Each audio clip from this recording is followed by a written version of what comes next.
Hello everyone. Oh shit, my camera is not working. Hold on a bit.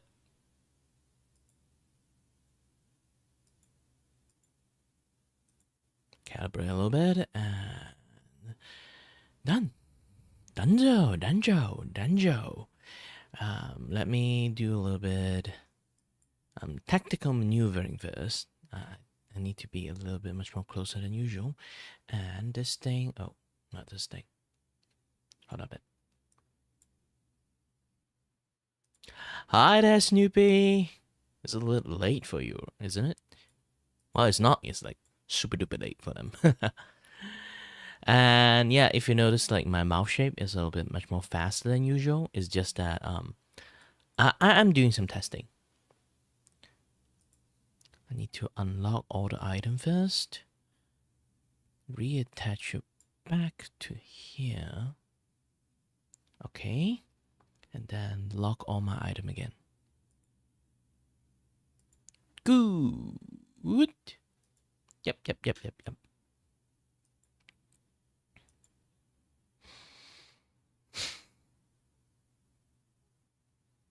Nah, it's not like I'm glitching. It's just that my face is not reading that well.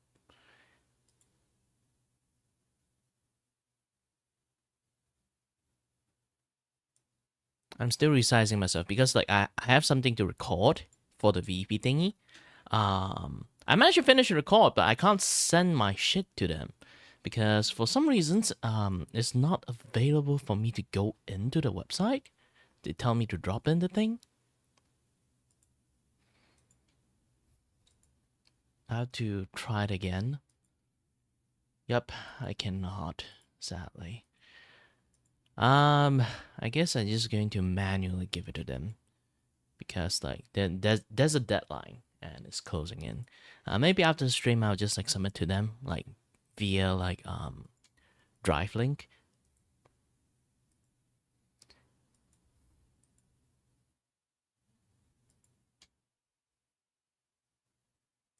Oh yeah, like some part of the things I've been doing is actually doing very well lately. If anyone do notice, wait, my mic? Hold on a bit. Let me take a look. Take a listen to.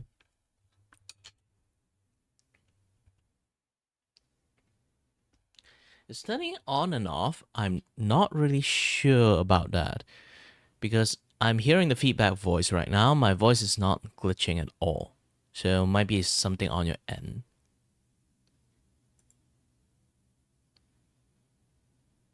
Definitely something on your end. Let me take a little bit on the noise suppressions, the compressor. Oh, I heard that.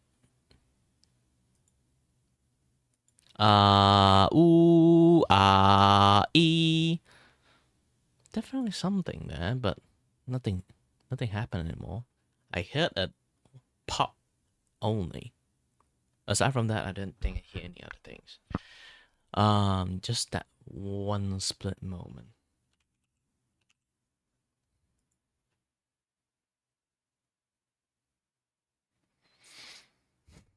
Da-dun dun dun da-dun da-dun da-dun dun dun da-dun da-dun da-dun dun dun da-dun da-dun. There's so many things for me to do. There's something artwork I haven't done and the Ace Attorney stuff. Dun dun dun dun dun dun dun dun dun dun dun dun. Most likely case, I can't get too many people to attend the Ace Attorney stuff. Like I was expecting like I can get more people in one area, but it seems that there's not too much voice around sometimes or someday.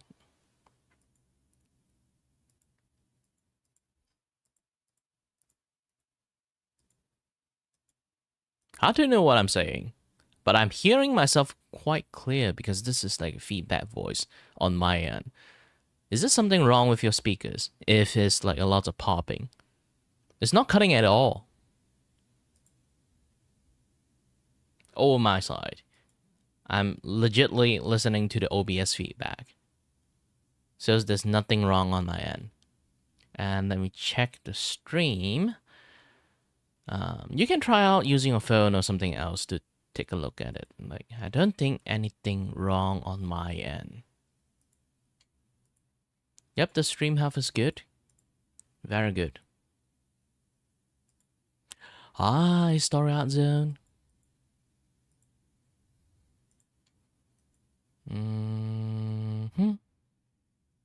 So far, everything's good. Everything's good. Like, Story Art Zone, did you hear any like weird noise coming out from my mic? I don't think it's alright. Aside me breathing.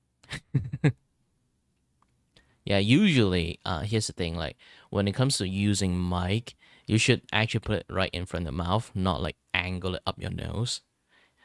That way, kind of, like, yeah, if your mic, like, angle up your nose, when you're breathing, you can, the mic can hear your breathing sound. So, but I have to do this angle because when I draw, if my mic literally right in front of my face, I can't do it on my drawing pad. Yeah, definitely, like, you have some, like, either noise canceling issues for your end, or your speaker's broken. Sadly. Maybe. I don't play music, so most likely the case is that the moment I start playing music and you start hearing weird-ass thing, yes.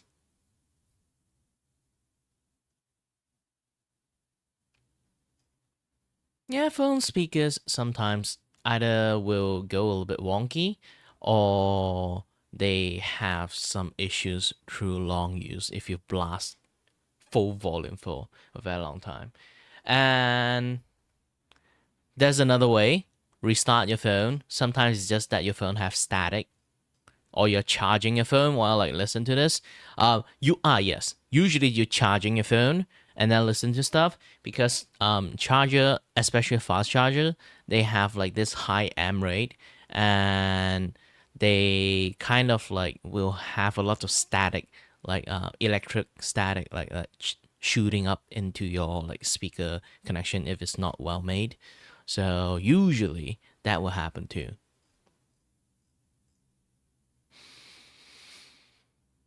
Hold on a bit. I haven't breathed very well for a very long time.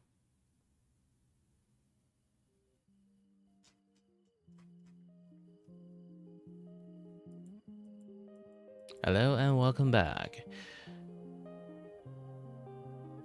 Yeah, usually you having it charging while watching stuff. That tends to happen too.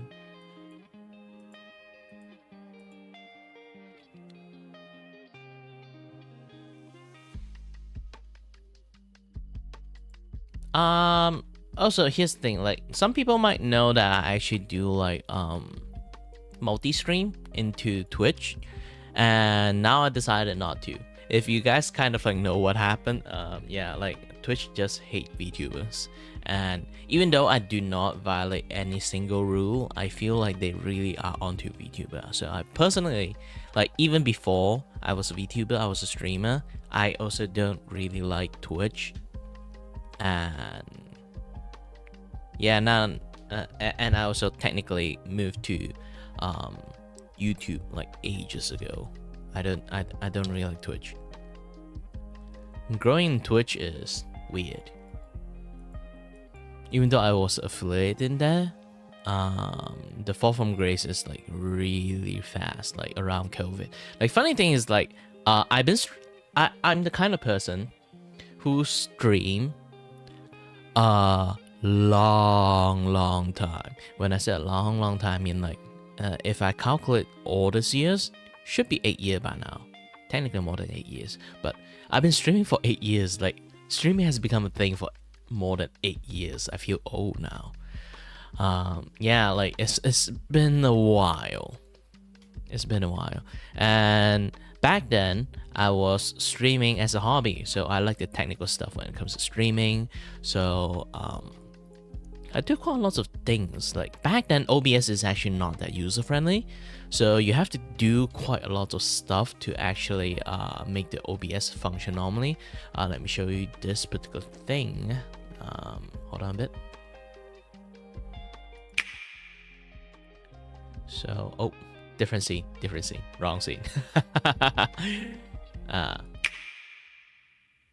Okay, back to this one. Sorry, I'm a little bit low because I was playing a lot of TCG using this scene. Let me turn on this particular part. Yes, this one. You go away. Done. Now here you can see back then OBS is not this like user-friendly looking. So if you want to do anything, look at this thing. Look at this custom CC thing, right? Back then, you literally, if you want to do anything fancy,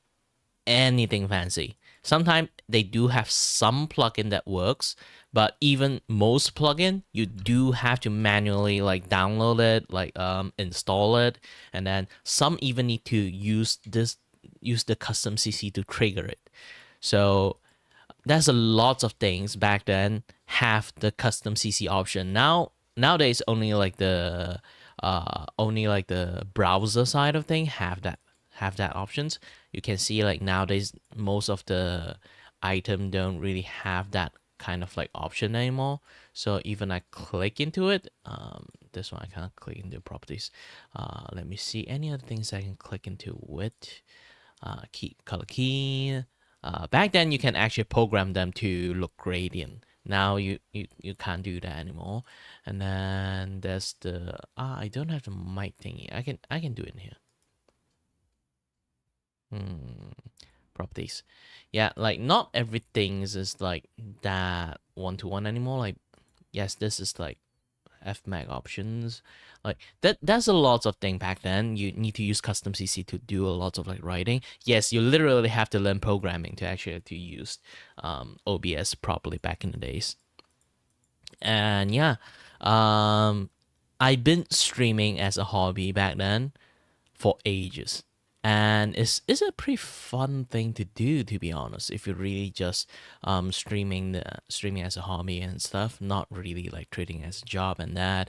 I kind of like missed my opportunity to become famous back then too. Because here's the thing, like while I was like doing a lot of like hobby test stream or like just teaching people how to use OBS in general.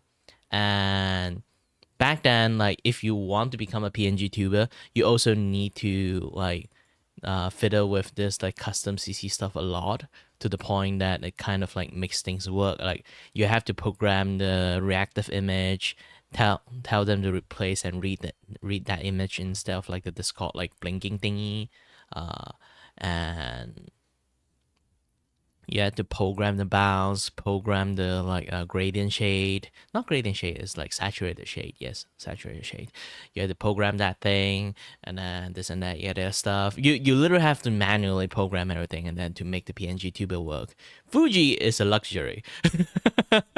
Fuji is a luxury back in the days. There's so many things you can do. And yeah, like for me, doing all those things kind of become like a thing for me. And then I was doing auto stream, not on Twitch actually. Like you know, like what I'm going to say might sound crazy to a lot of people, but back then, Facebook is actually a very good place to be in. Nowadays, no, it's a cesspool right now. But just like Twitch and Twitter, they used to be a great place, and now it's just like contaminated. But either way, back then Facebook, I was streaming over there because like there's always like this saying back in the days, is like if you want to stream for fun as a hobby, go to Facebook. If you really want to be a professional or like something like being very serious about this kind of thing, you go to Twitch. So I'm just using Facebook back in the days just for doing like stream testing and a little bit this, a little bit that, because I'm just curious at the technologies and stuff. And let me go back first. So I'm just curious at those kind of like technology and stuff. So I do quite a lot of shit to that. And somehow I got like semi-famous over there. And as a Flash tuber back then. And I getting more and more people, and because like I gradually like increase the tech around me. I'm also like, as a Malaysian, I'm very fancy about tech and stuff, and I'm also a photographer too, so I know a thing or two about like filming, photography, lighting, this and that stuff. So I generally do teach people how to like point their cameras, how to do lighting, how to do bounce light, fill light, key light, what kind of equipment they should get, this and that stuff. The general like basic stuff when it comes to like become a streamer is like teaching people how to if they want to do filming, like what kind of equipment they can have, what kind of getaway they can do it for, like cheap, for low budgets, like this and that stuff. So I really love those kinds of things. And then like when people ask, I of course use every single possible brain cell I have to help them out. So that is how I manage to like gain, like each time I stream I have around like 2k-ish people watching me. And nowadays it's like 2k-ish people is like, what the heck, that much? Like, yeah, that's a lot for normal like streamer nowadays. But back in the days, like streamers hitting 2k people watching them is actually something that is actually you know, that is like very like special thing. Not just famous among moms these days. Like Facebook's is basically for the millennial, like older millennial, not the younger millennial. I am the younger millennial, the older millennial, and the moms. And nowadays, like moms, like half of them is gone because of Xiaohongshu. If you don't know what that thing is, like basically, I forgot, like basically it's the Mandarin word version of Instagram. But either way, let's not talk about like the Facebook nowadays. It's basically fake news everywhere, and AI shit is just filled the place, and also sus con stuff, like basically plaster all over in Facebook, and Facebook didn't deal with a single of them, a single thing about them. Like, I'm not sure it's because like that one funny practical joke I have, and then the algorithm just like locked me in there. So I've been like seeing a lot of weird ass shit in Facebook. Because like speaking about that, I might have to go off a tangents, not talking about the streaming thing yet. Here's the thing.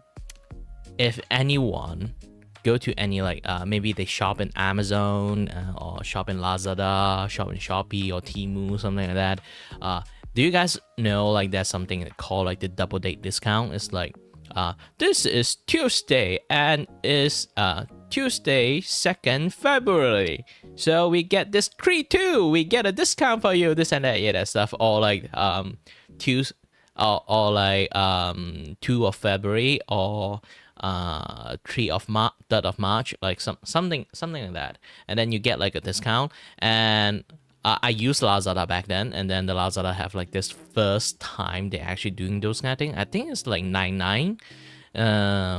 Yeah, 9th of September they do that shit. The first time they ever tried. Yes, I'm that old, but still, first time they ever tried it, for some weird ass reasons, Adopt Toy is literally like hot page feature right on top of things. Like dildo is literally everywhere in there, and then I just click through each and one of those like sus like marketing thing. Like, you know, like they just put like sus picture, and then some just flat out put a dildo there. So I'll just like go in there, screenshot and share to my friend, like, you see this shit? You see this shit? And then the funny thing is, because I click into those shit, and then my Lazada account, so those Lazada account was connected to my Facebook. So my Facebook now is just like the cesspool of all adult shit in there. I think like you know Facebook collecting everything you do. Even the account you link, like the other shit that you use, like Facebook account to link to them. So it kind of have the algorithm I was interested in those kind of shit because I click into it and look into it. So they just like always time and then when I scroll past, there will be a Lazada about like those like adult toy like showing in front of my face. I cannot scroll my Facebook in public anymore. Like aside from that, there's also a lot of like those kind of group thingy in like the group page for Facebook that is like completely just for adult. They just post adult stuff, and I cannot scroll my Facebook in public, nor my Lazada in public. Like those two things is like, I'm an adult, I'm fine, but you cannot do this in public anymore because like there's just so many no stuff like is putting in my feed. Is just like sometimes I scroll past my Facebook, there would be like a lot of haha meme, and then there's like a naked person in there. I was like, holy shit. And it's stupid. It's very stupid.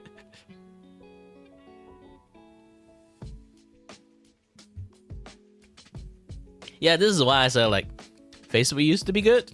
Now for me, no. Because of one practical joke I scrolled through, it kind of like contaminate my entire algorithm for some reasons. I have no idea how to deal with that things. And I was like, my friend did tell me that I can actually like mark like I don't want to see those kind of shit, and then slowly clear the algorithm mind that I clearly don't want this shit. But here's the thing, I don't like once you like, here's the thing, like when you weren't an adult, you can't participate in lots of things or see lots of other things, and then once you become one, I refuse to like censor shit. So I decided to, you know what, I'm gonna leave it there, see how bad this thing go, and things like just keep escalating each and every year. I think it's my own fault. Like I don't think even now I do like that I don't see the shit anymore. Like they were still there because like now it's been like a few years and like it's ingrained into the algorithm so much. I think they won't really like fully removed it. So I don't. I really have no idea how to deal with that thing anymore. So I just like, even if I need to go Lazada shopping or like go to Facebook scroll for memes or things, I would just scroll in my own room, my own private moment. I won't like go out like eatings and then start scrolling Facebook because of that. And also because of that, funny thing is, it's because of that I actually not that you know, there's a lot of people who are literally need to be attached to social media and stuff. I'm not the kind of person who touch social media that much in the first place. And because of that, like the cesspool sus stuff like in my social media, I rarely do it outside too, so I use social media even less. I almost become like those kind of boomer that never really use social media that much. The only time I actually start using back is just Twitter. And I'm using Twitter because I am a Vtuber. At least I need the Twitter to like communicate with other Vtuber. Just purely that. And yeah, it's not like I have like a personal account on Twitter. I have no personal account on Twitter. My Twitter is actually just for VTuber side. I don't scroll stuff for like personal use. When I use Twitter, I was just used for VTuber thing. So it's just clearly business when it comes to Twitter. And Twitter is on my Twitter on my VTuber side is not actually that good. I think I might have to switch to Instagram, but I have no idea how to use Instagram because I never used Instagram before. And again, I'm a weird boomer because my age is not actually boomer. It's more like the Gen X kind of people. But because I have a huge age gap with my siblings, like maximum 10 age and like minimum like 7 or 6, I kind of forgot. But yeah, we have a huge age gap and I grew up with them, so I kind of have like the late millennial mindset instead of like the the standard like Gen X mindset. So I'm weirdly outside my age. A lot. Like even my brother use a lot of social media because of work only. Yes, just work only. And I personally don't scroll through like shorts, this and that, yeah, that stuff. I think the most thing I use is actually YouTube. That's one of the other reasons that I do stuff on YouTube more than other platform, because I personally understand YouTube way more than other platform. I don't watch stream. I don't watch like TikTok. I generally don't do anything. So the only like entertainment stuff I consume is literally just YouTube. So this is why I'm making lots of YouTube stuff, or even streaming. I stay in YouTube because again, I understand YouTube more than other platform. I do stream in Twitch for quite a while, but I understand how the inner things function in Twitch, and I don't like it. That's why I moved to YouTube. Oh, and I shouldn't like go off tangent way too much. Anyone who just come in, hello there. My name is Kirivaku, and I'm your host and your voice with voice. Yes, entertain you and may or may not went off the tangent and start yapping about. Yes, this is my title and this is my long ass opening. And yes, I'm going to do a lot of way off tangents when I keep talking. I was on topic B about why I'm streaming in Facebook back in the days. And then like I went to C topic about like like all this thing, and then like D topic, now I'm talking like I yap a little bit way too much. But either way, let's go back into Facebook. Like back then when I was like streaming, I get like around like 2,000-ish people watching me, which is like a lot, not just normal lot, it's like heck a lot. When you like back then, like streaming boom is still starting up, and I got ridiculously famous, but not in a good or bad way. You kind of can say that. For me, it's bad. For lots of streamers, they look at my numbers, they would be like, "Whoa," something like that. I can definitely say I'm an experienced streamer because I deal with like lots of high number stream back in the days. Because like I keep teaching people how to do streaming, this and that, yeah, that stuff. Lots of people got curious and then want to learn more about streaming stuff too. And also that like the technology and the technical stuff that I keep doing and then showing to people how to do it. Even like on the camera thing, how to do filming, how to do this and do that, how to do editing, like a lots of things. And I also draw and make my own assets. And like the process I keep show. Basically, my stream content is about making content. You know, it's literally the process and like show it to them how this kind of content is made, this and that stuff.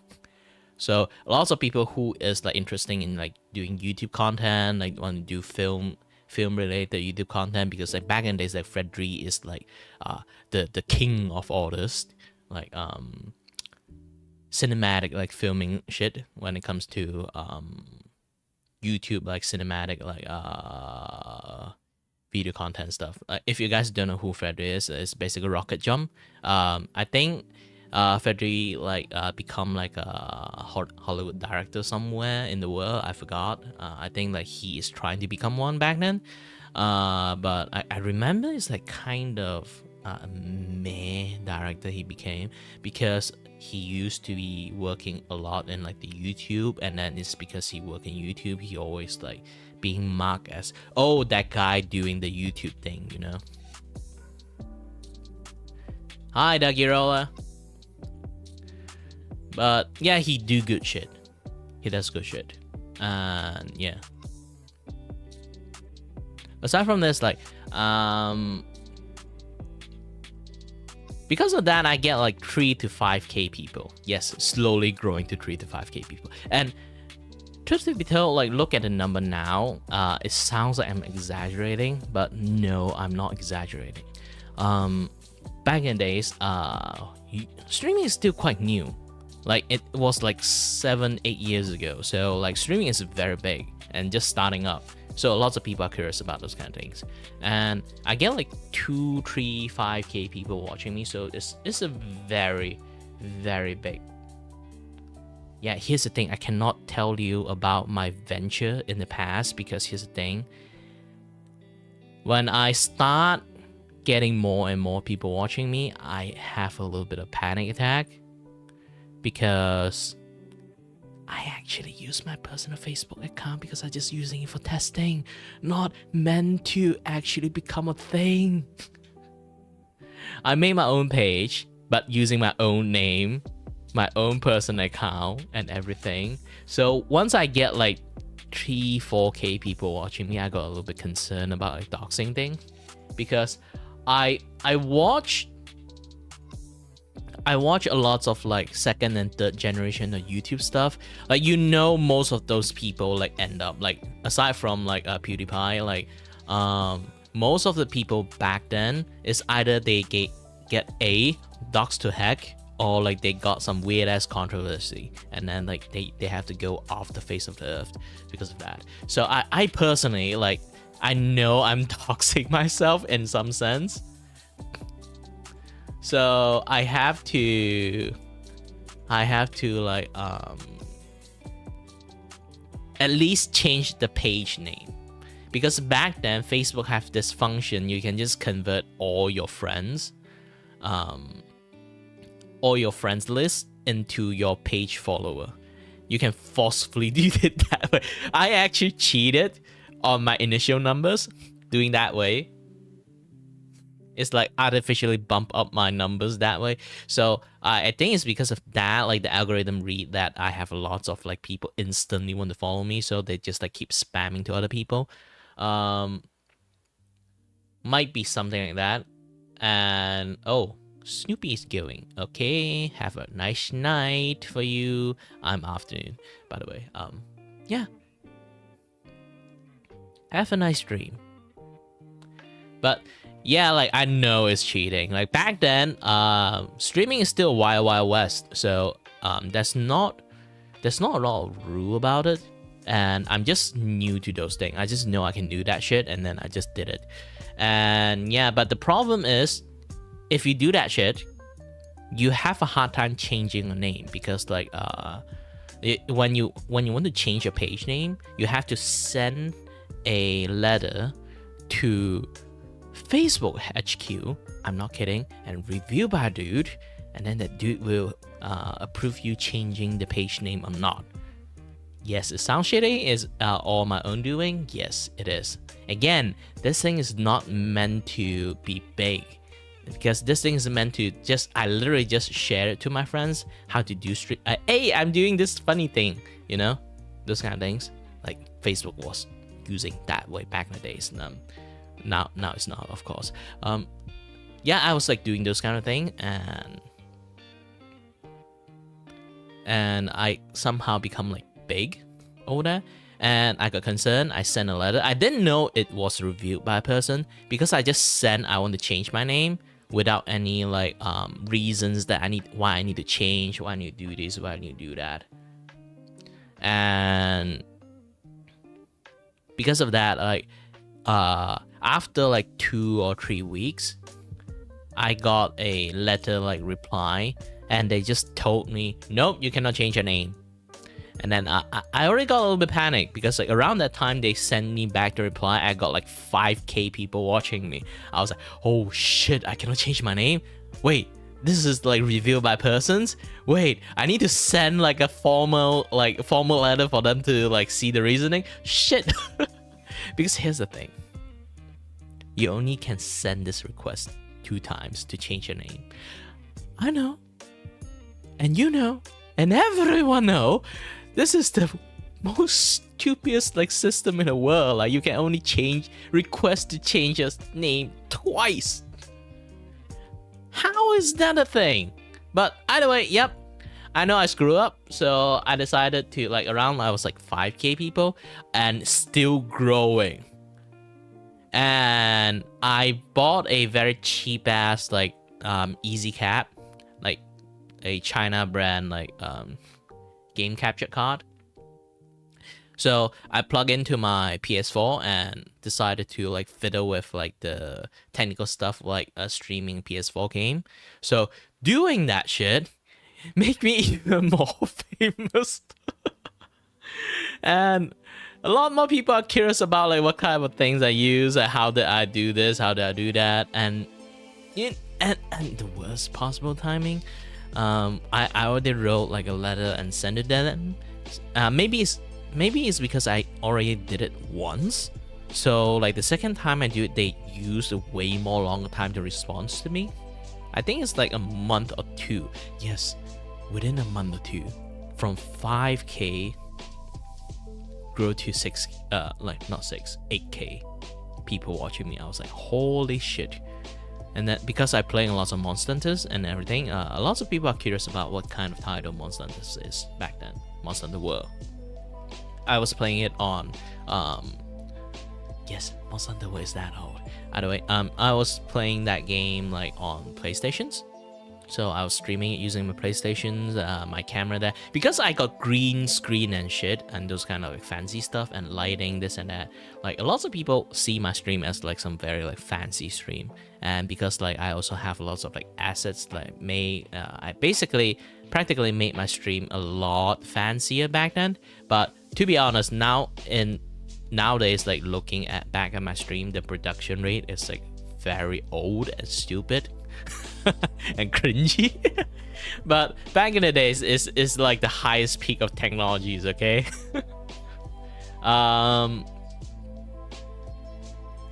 And I already like start getting a little bit worried because like they never really replied me back, and then I was slowly doing back and forth.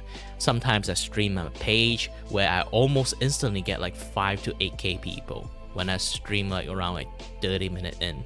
And then I also like go back to my own personal account, like do a little bit of streaming, because like again I just do it as a hobby, and do lots of like stream testing, sharing it to my friends. It's not supposed to be like a very big thing, you know. So I kind of like flip-flop, like sometimes like just open my stream for friends only, and sometimes open my stream for public, because they just like have way too many people. And back then I was like way too young and way too scaredy cat. So like it's a lot of flip-flop stuff like happening in there. And here's the thing. It was also around the time Spider-Man come out. Yes, the critically acclaimed first Spider-Man game that is made the best swinging mechanic. Technically, like they managed to accomplish to make the best swinging mechanic within PS4, and then and again it's just on PS4, so not a lot of people can play it. And I play in PS4, and then a lot of people watching me playing it. And because I'm role playing my Spider-Man as Batman, just go full stealth, and I complete all the medal thingy on gold and like fight Taskmaster. Not a lot of people know that, but that apparently is something really hard to do. I didn't know. I just like to take up challenge and stuff.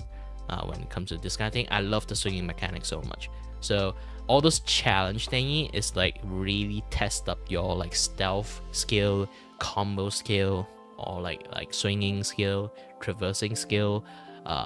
So I really love those kind of challenge. And then I did all those challenge, everything in gold medal. And sometimes I feel like I can do even better. So I also like do lots of like time attack challenge and stuff. And I end up having even more people watching me. And yeah, like it hit around 25 or 26K. I don't have the exact memory of it. It's been ages, but I know like it's above 20K. And holy shit, the numbers of chat is just like shooting up. You cannot read chat anymore. Sometimes maybe you can kind of like get a flash or glimpse of like one chat, and then like just like everything just keep flying up. You cannot see a jack shit. It's the experience of like having lots of viewer is very different than having like a minimum amount of viewer. Having a minimum amount of viewer is like I can see and reply to you guys. This is why sometimes you notice I have a habit when I stream or collab, I don't look at chat at all, because once you stream enough with like lots of numbers, you know you can't read the chat.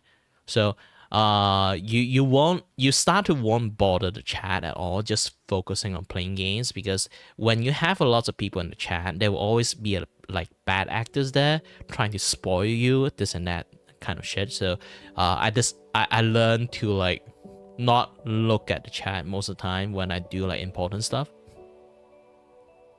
A lot of like streamer, they always like try to engage with chat, but once you hit a certain number, you will learn to ignore the chat. Sadly, that's the fact. This is why like there are people who love to watch like small streamer, and there are people who love to watch like big streamer.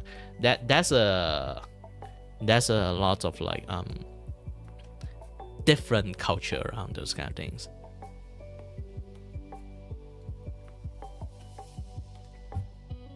But yeah, like hitting like 20k above like is big, and it's ridiculously big if I compare it to streaming days nowadays. Like the competitiveness, like how many people are streaming nowadays.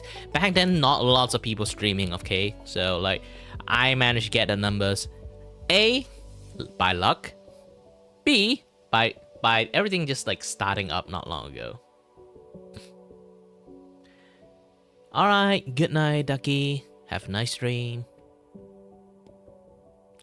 But yeah, I have like so many people like watching me. I got another like set of like long period of panic attack, because like here's the thing, like just so many people like watching me.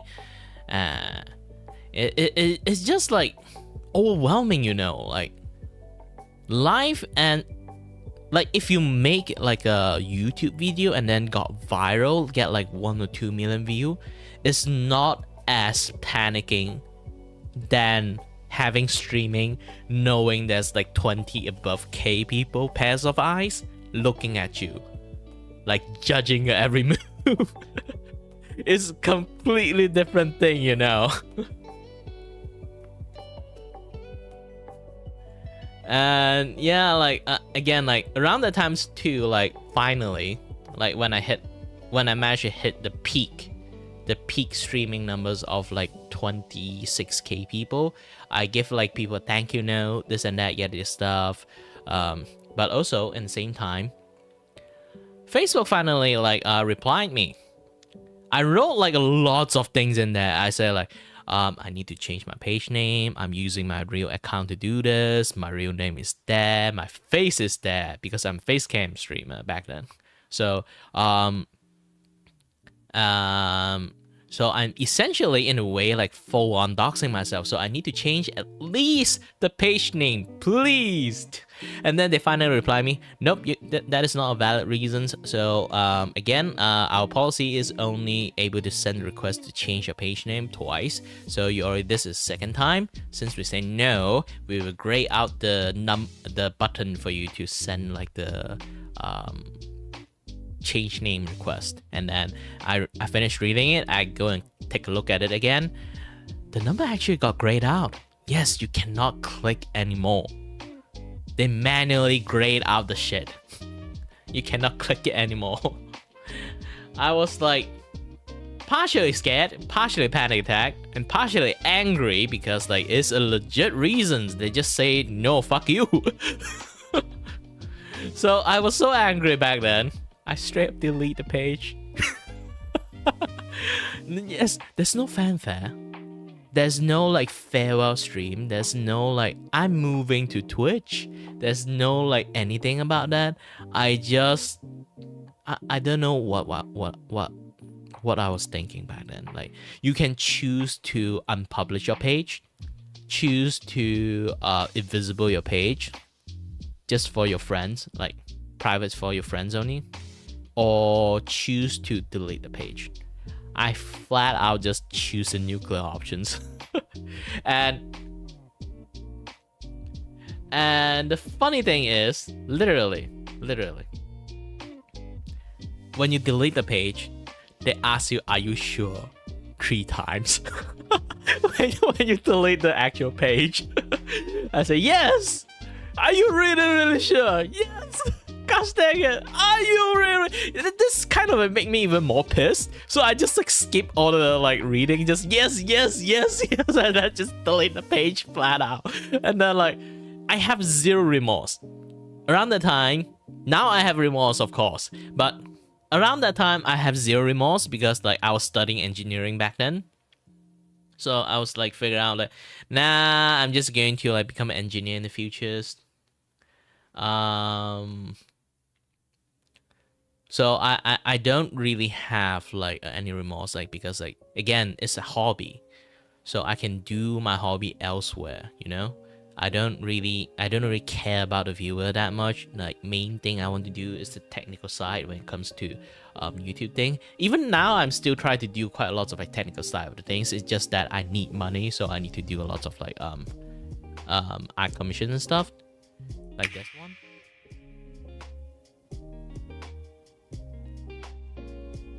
So yeah, I still trying to like do way more shit other than this. Like this is still like in making overlay scene, but as you already can see, like I really love to make this kind of things. It's just very fun. Like this projector retract. Oh, projector retract.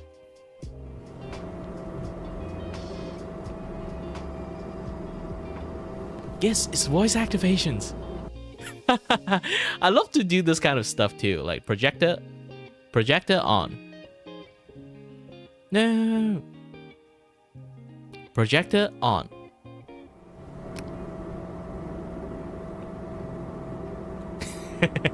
I really love this kind of things. Either way, let's I do like a lot of like weird ass shit.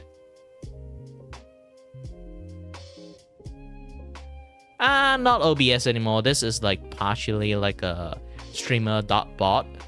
It's a thingy there. Streamer.bot is like a bot systems that help you do quite a lot of stuff. I can take a look at that.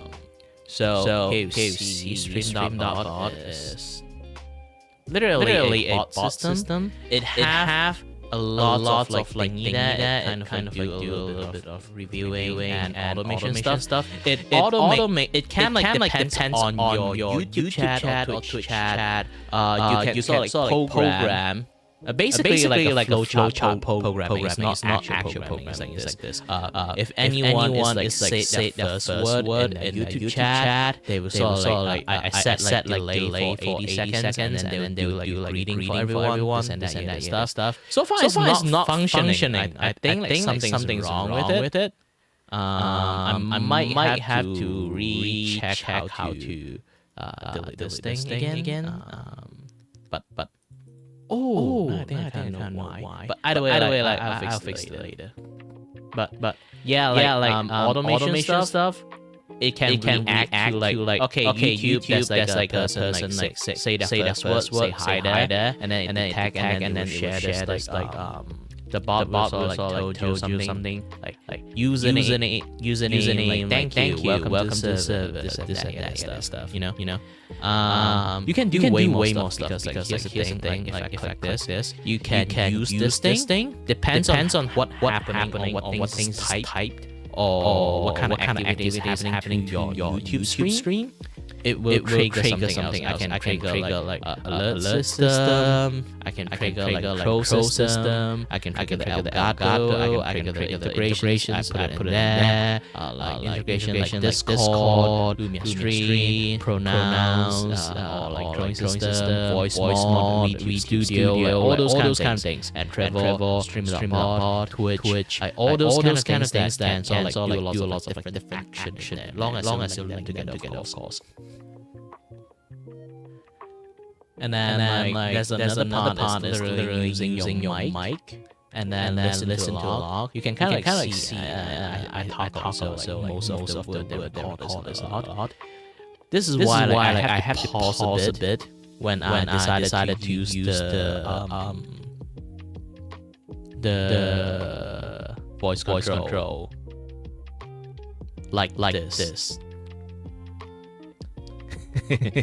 See, it's like live update. So I can literally have like this control that actions. I have this part is like changing the scene.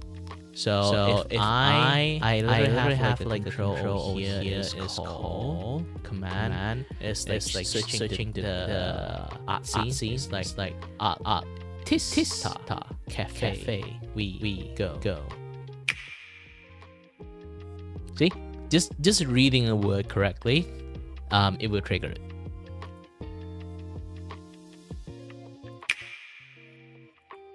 It's a lot of fun stuff. But again, like, this is like what I do. And it's my hobby to do technical stuff. I just like this kind of things. Drawing is more like the secondary hobby. The primary hobby is still like doing technical stuff. I love this kind of stuff. But yeah, generally that is like how I fall from grace. Like, here's the funny thing, like usually famous people, they either like did some weird ass like doo-doo shit and then like sussy doo-doo shit, and then they get cancelled and stuff, and then they have to like wipe themselves the face off the earth. For me, I didn't do anything wrong. I didn't fall out of relevance. I'm still doing the same ass thing, to be honest. Even nowadays, I'm still it's literally I do nothing wrong. It's not like I harass any people. It's not like I do the disrespecting. Like, I literally didn't do anything wrong, and then I fell out from the face of the earth. That is like fall from grace in the most odd way as possible.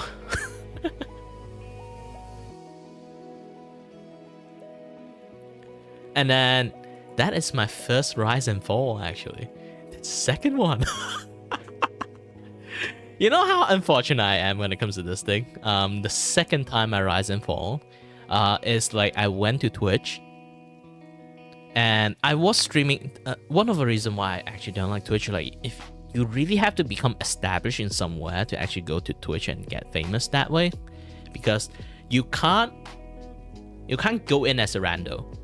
If you ever scroll past down anything that have like decent amount of people are streaming it, and then you scroll past down how many zero views there, you will understand. Even now there is still issues.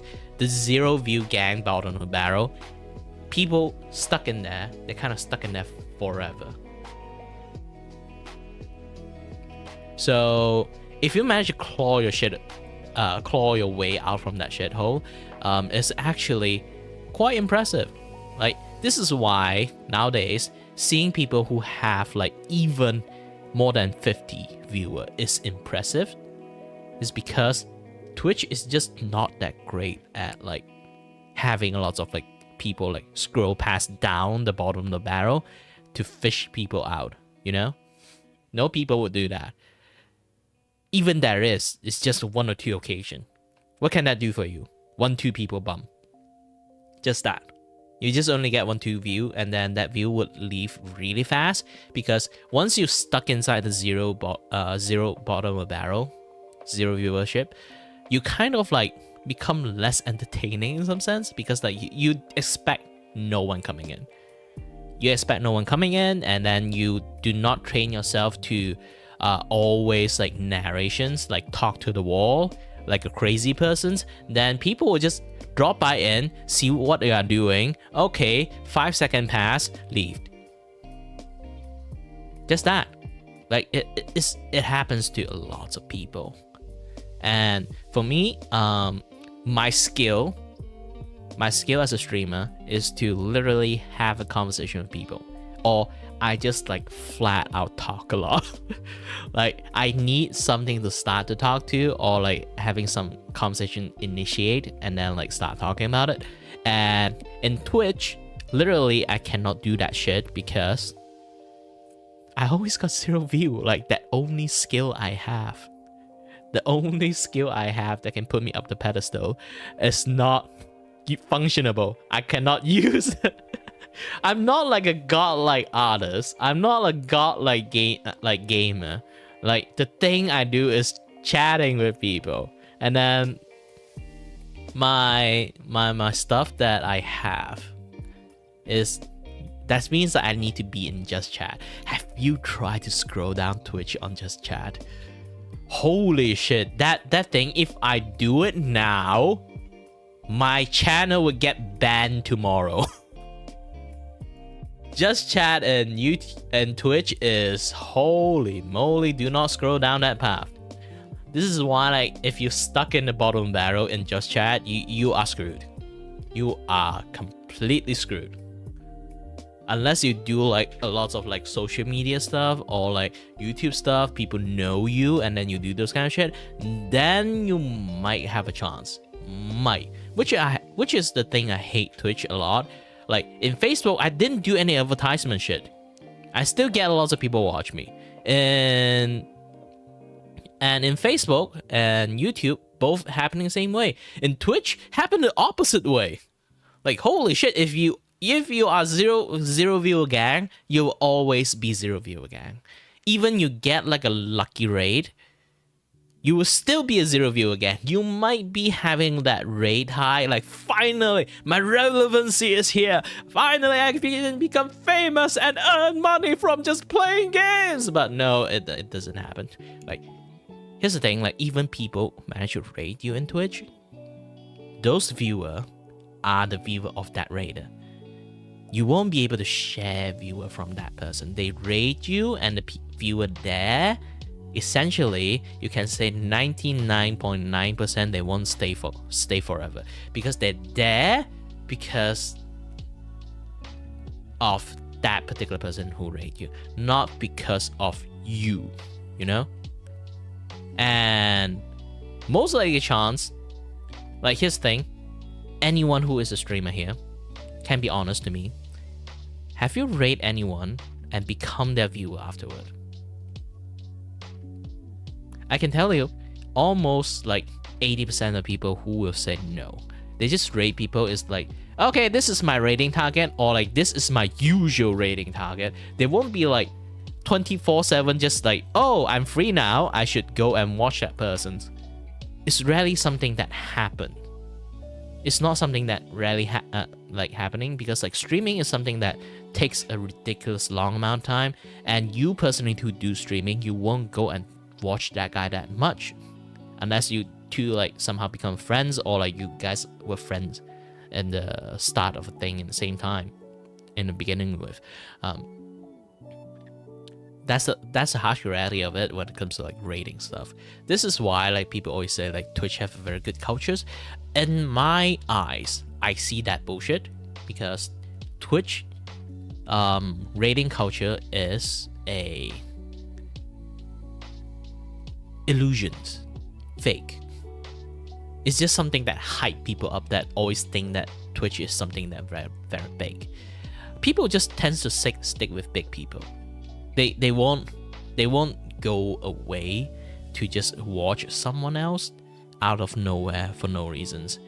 Most of the time, the reason is the people that are watching want to rate that person. They just stick there maybe for one time. Sometimes might be someone felt bad, or like someone legitly think like, oh, this guy is actually pretty good at doing that thing, and then they being stay over there, like, generally just that. But those kind of case rarely happen. Like, imagine you get raided by 100 people, there might be a 50% chance one people will stick through you with the rest of your stream, and then next day, and then the next day, and then the next day, and then the next day. But will he become a fan? Not really sure. That one is also another 50% chance. They might be staying there just for noise. Who knows? So, rating culture in Twitch has become something more like a social activity between like streamer, rather than back in the days, like you really like gain viewer from raid. No, not that. Like, so the culture of raiding in Twitch is always a false belief that sort of like perk you up. It's like the carrot in front of you that you can never get. So this is why I see that bullshit a long time ago. This is why I personally don't really like Twitch. A lot of people will always tell me like, they still have that kind of like Twitch integration thingy, fun communities. Like if you do something fun, people will participate it. Yeah, you have to like work really hard about that. And also another things is like, a lot of people do those kind of things too. You have to compete with everyone who does those kind of shit. And things has become like those kind of like escalation chart to the point that if you want to start up as a streamer over in Twitch, you need to reach a certain level to get started in the first place. Else you're just going to not get like a great time over there. Again, personally, don't like Twitch because of that. Yeah, a lot of like illusions happening there, and then those illusion for a lot of people like staying there for a long time become delusions. And yeah, like a lot of people also actually do see those kind of bullshit too, but they cannot avoid it because they got like affiliation there. Like affiliation back then is really like something difficult. Nowadays it's something very easy, but because they have financial tie with like Twitch, if you want to do it in YouTube always have the hardest method to go to affiliations. I can show it to you guys. Let me bring this thing out. So you're looking at this thing. If I need to go for affiliation page, I need to press earn, and you can see this.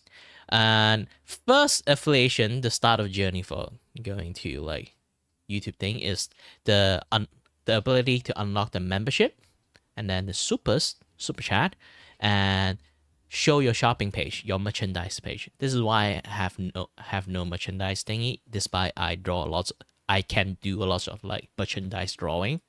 I never did anything about that because one, I don't really have enough fan to begin with. You need like 500 subscribers. Now here's the thing, they dropped the requirement. Back in the days it's 800, and then you need 1,000 to actually get like the ad money. I don't think it's 1,000, it's like 10k. Yes, you need like 10k subscriber to get ad money. You need like 1k to get like the live super thing. Even the live super thing is like a new thing. It's a very new thing. I think you need like 2k for that shit back in the days. So it's really, really difficult back in the days. I'm not kidding about that, about the difficulty of getting affiliations. It's very, very hard. And aside from that, even you reach like 500 subscriber, like if I have now, if I reach 500 subscriber, I still cannot get this thing because I need a public watch hour of like 3,000 hours. Like for streamer, it's something quite impossible. This is why lots of people grinding the shit out of like a short view. Like the more people watch a short, you get like 3 million like short view. You will get eligible that way. For me, I got cursed. Like my shot was never like even a good one. Even a good one, my shot never really have view enough to do any impact at all. It's like either it's stuck in like 20, 10, sometimes may shot out to like 100. But that is like a really rare occasion, so I just like rarely do any shot at all. Because of that, I'm not grinding the shit out of myself like in shorts. Even like in video, most of my videos like nowadays I've started pumping out more video. Back in the days, my video is like either like 20-minute or 30-minute long, so nobody would want to watch it because I yap a lot. Yes, I'm basically just yap a lot. So I talk about like a lot of stuff, this and that, yeah, that stuff. Sometimes I do like news channels too. Like even that didn't work out that well. So at the end, like Funny thing is, like, if I go to analytic, it's like most of my view. Yeah, overview, not this overview. Let's go to here. Most of my view is actually coming from live. You can see it live only. 65% of my view is actually come from live. Almost everything I have is come from live. That's the weirdest thing, because YouTube is supposed to be like watching video like platform. I don't get too much thing from short. It's almost like short is the lowest thing among like everything. So the crossover is not really that much. Anyone who do live, they don't get anything in short.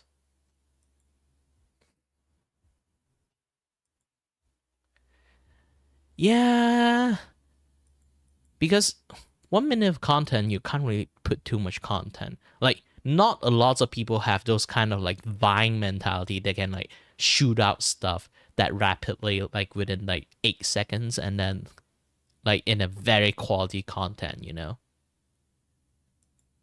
It takes skills. And then short has been contaminated by like those like clip moment. Basically, they have a lot of like YouTube clip, not YouTube clip, TV clip. They just basically clip like the highlight moment of the TV show and put it in there and farm the view that way. Yeah. Yeah. So they basically does some shit like that. And here's the thing. Do you know why like a lot of people having a lot of controversy, like saying like YouTube also targeting like VTuber? Here's the thing. If you manage to like went to my channel before, you can go to like the media stuff and then scroll the first post I ever made. Why YouTube start nuking VTuber shit is because the culture itself somehow aligned with the heinous shit that's happening because of YouTube short. There's a lot of people clip TV clip, like those Family Guys video, this and that, yeah, stuff, putting in YouTube and earn money from that. Because there's lots of people watch those kind of shit, putting shorts, this and that, yeah, that stuff. And if you hear clearly, yes, clip moment. And for a lot of streamer, especially VTuber, we have our culture is literally, we are glorified voice actor in some sense. And the second one is not glorified voice actor. It's more like we practically are voice actor. And the second one is we need to spread ourselves using clip moment, like when we do stupid shit and stuff.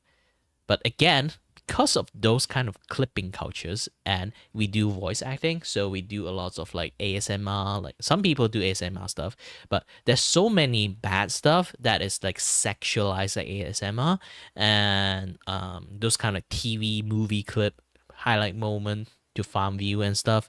Because of those kind of things, kind of like parallel with like how VTuber culture is. And because of that, a lot of VOD channel for VTuber got nuked because of that way.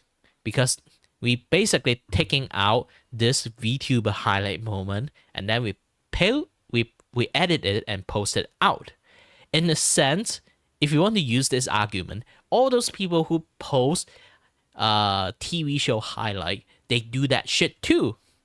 So YouTube just used the nuclear button options and then basically trying their best to eliminate those TV clip channel. End up, of course, bombing the shit out of like VTuber like clip VOD channel even with permissions.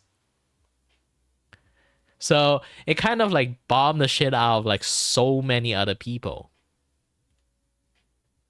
Because of that, like for YouTube, when they make a mistake that somehow feels like target as some particular like a group, I don't think YouTube actually do that shit. YouTube just too lazy to specifically target one group. They just target everything. That's the thing.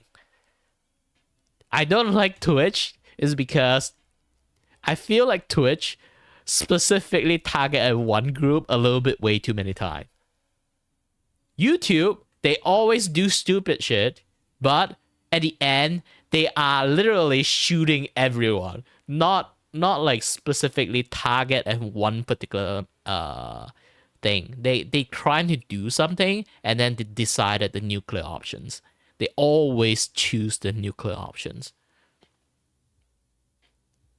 So it's basically VTuber having that VOD channel or like those Clipper channel getting like nuke is basically the bystander casualties from like YouTube trying to clear off like those like TV channel clip shit.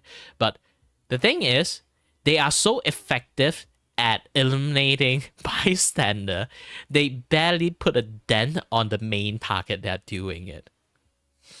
Because like, here's the thing, people who literally built up that channel by clipping like VTuber and shit, they literally built up that channel through blood and sweat.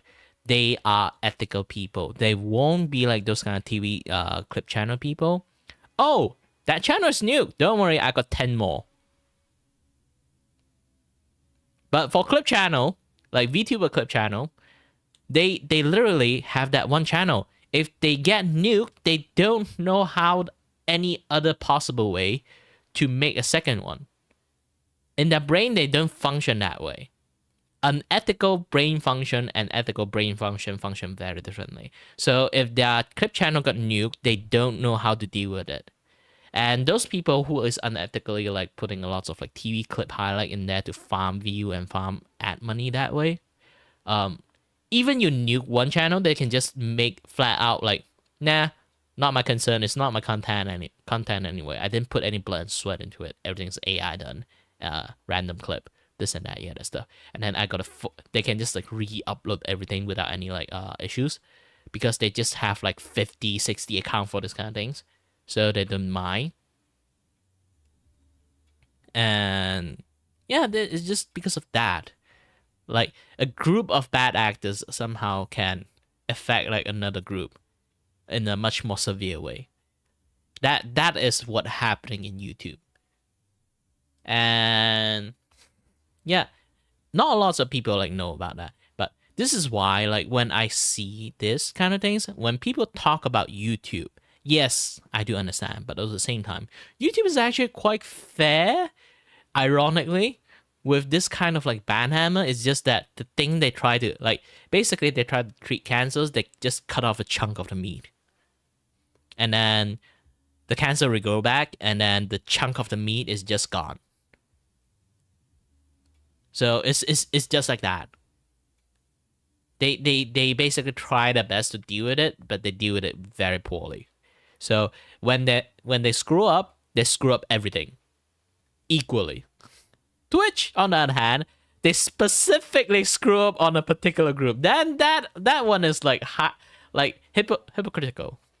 This is why again, like I on my like, way to go, Kire, like on your tyrant rant on like Twitch again. Like this is a reason why I will always say this. Mind my language, I fucking hate Twitch. Even I affiliated in there, with my second rise and fall and graced. Yes, again, I got a second time, not just in Facebook.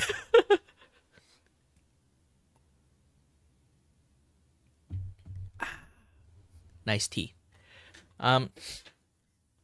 Now, finally, get off this tangent and then come back to my what I want to talk about. Let me go back. Okay, this is another thing when it comes to, after I delete my Facebook, of course, I decided to go to Twitch. Imagine this. You have 25 above K people, like highest peak, and then in your normal hour, you have 18 to like 20K people watching you to 0 people. Discouraging, right? This is why I feel a lot for like the bottom barrel people, because like building up your shit over there is difficult. I spent like 3 years. I'm not kidding. I'm still doing the same ass shit I do. Like basically, you do this format, you somehow get famous, you try to restart over again and use the same format, doesn't mean it's just guarantee famous thingy. It's not guaranteed stuff. Platform function differently. People, viewer, habit, this and that, yeah, stuff. They see things very differently. Okay? So because of those kind of things, it's like, even though I'm doing the same ass thing, no people watch. Play Spider-Man, no one watch. Do my like OBS like technical shit, no one watch. This and that, no one watch. Yada stuff, no one watch. Like, it's like persistent for like 3 years. Again, I was doing this kind of shit for me literally like trying my best to introduce like OBS stuff to people only. And it's not like the best platform. Like I was basically just keep fiddling with like technical stuff, and people rarely come in, drop by in the first place. And most of the time, I just like silent doing like asset creation, this and that, yada stuff. I rarely talks because nobody was in my channel. Why would I start talking? You know. So I can know people like dropping in and stuff. So yeah, I'm practically like alone most of the time, and then do my own shit, just that. Until I decided to feel like, you know what, I should stream some games. Like, it's been a while. Twitch is like the land of game streaming, right? So I decided to stream like one game in specific. That is called like the PSO2. If you guys don't know about that, it's called Phantasy Star Online 2. Yes, not the new Genesis, it's the Phantasy Star Online 2. Because like, here's the thing, not a lot of people have account, the JP account. Back in the days, Phantasy Star Online 2 doesn't have a global version, so it's just a Japan version. And I was like a fan of that game, and then I actually a above average player because I got like that. Like, that's a particular rank you can get. You can only play with the pro. Once you have that rank thing, like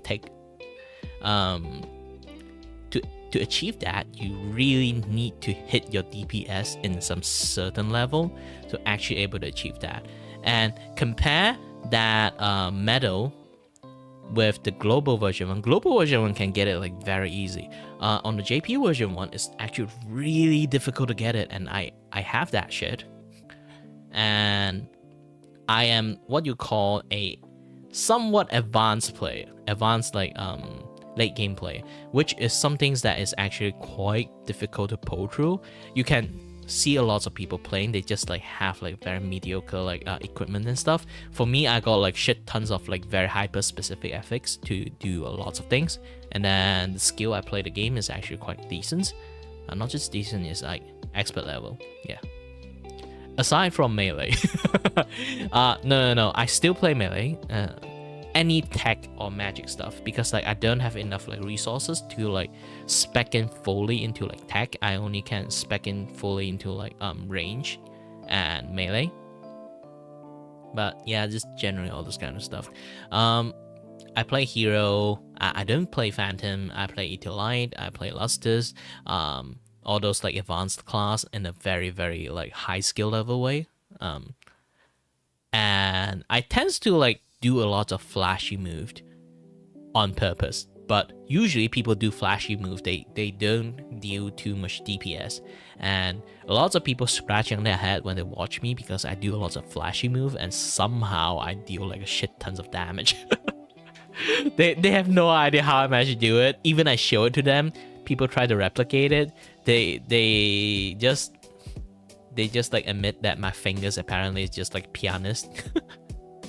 It's just so difficult, because here's the thing, like a lot of people restricted using controller. I'm using keyboard to play, and some people basically just become brain dead when they play PSO2 with keyboard. None of my friends can do it, so like they have to use controller, so they have like button restrictions. And as for PSO2, you can put a lot of sub padlet. If you don't know like those kind of things like that basically is like those like 1 to 9 key. You can sort of like put like your health potion, this and that, yeah, that stuff. Instead of health potions, I put all skill number in there, because I'm basically just a glass cannon build. So I usually I usually is do those kind of like do or die moments. So I deal high damage, but I can get one shot quite easily. So I don't care about like drinking potion at all. So I just like full spec just attack. Either I avoid the attack or I die. Just that. There's no other there's no other way. So I basically have my 1 through 5 is like different attacking skill, and then my mouse have rigged my like weapon skill or this and that yet stuff.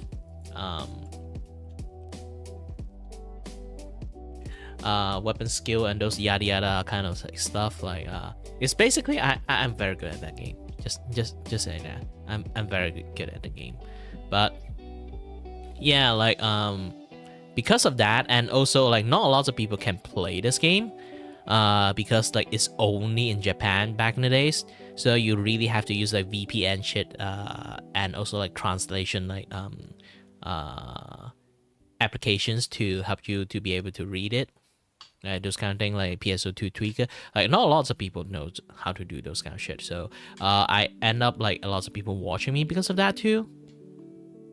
And I get like my quite decent peak, like around 90 people watching me, like around like generally like there's like around like 90 people watching me in Twitch while I'm playing that game, because I teach people how to play, teach people what class they can be and what class specialty is, what hunter does, what this that does, what the advanced class does, or the advanced skill play, how to do this, how to do that shit, and how to do FX.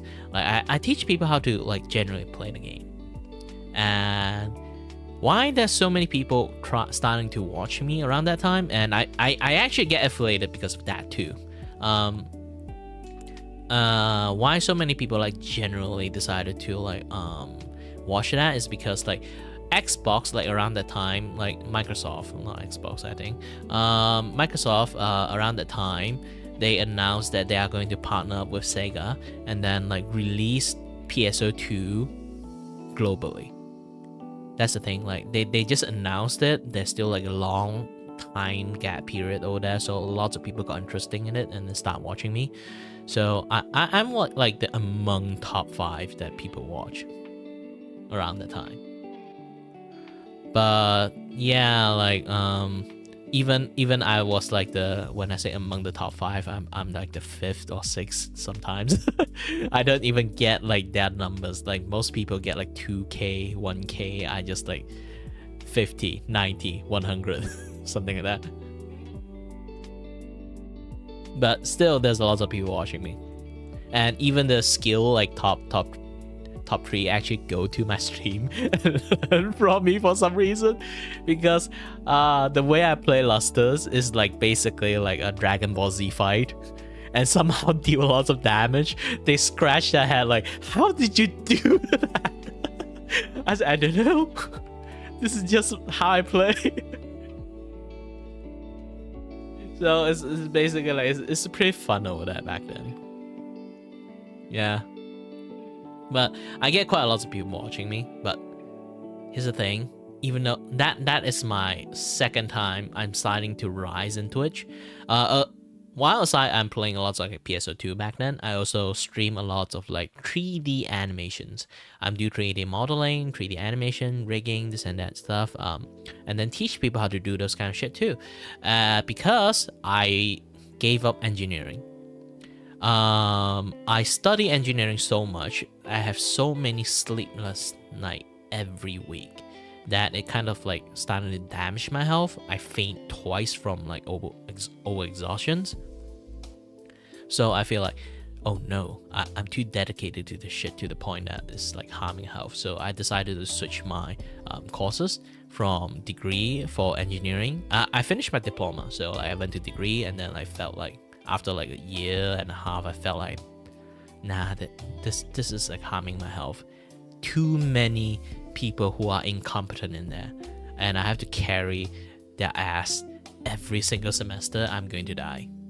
I am legitimately going to die. Like imagine you didn't sleep so much that you faint just to sleep.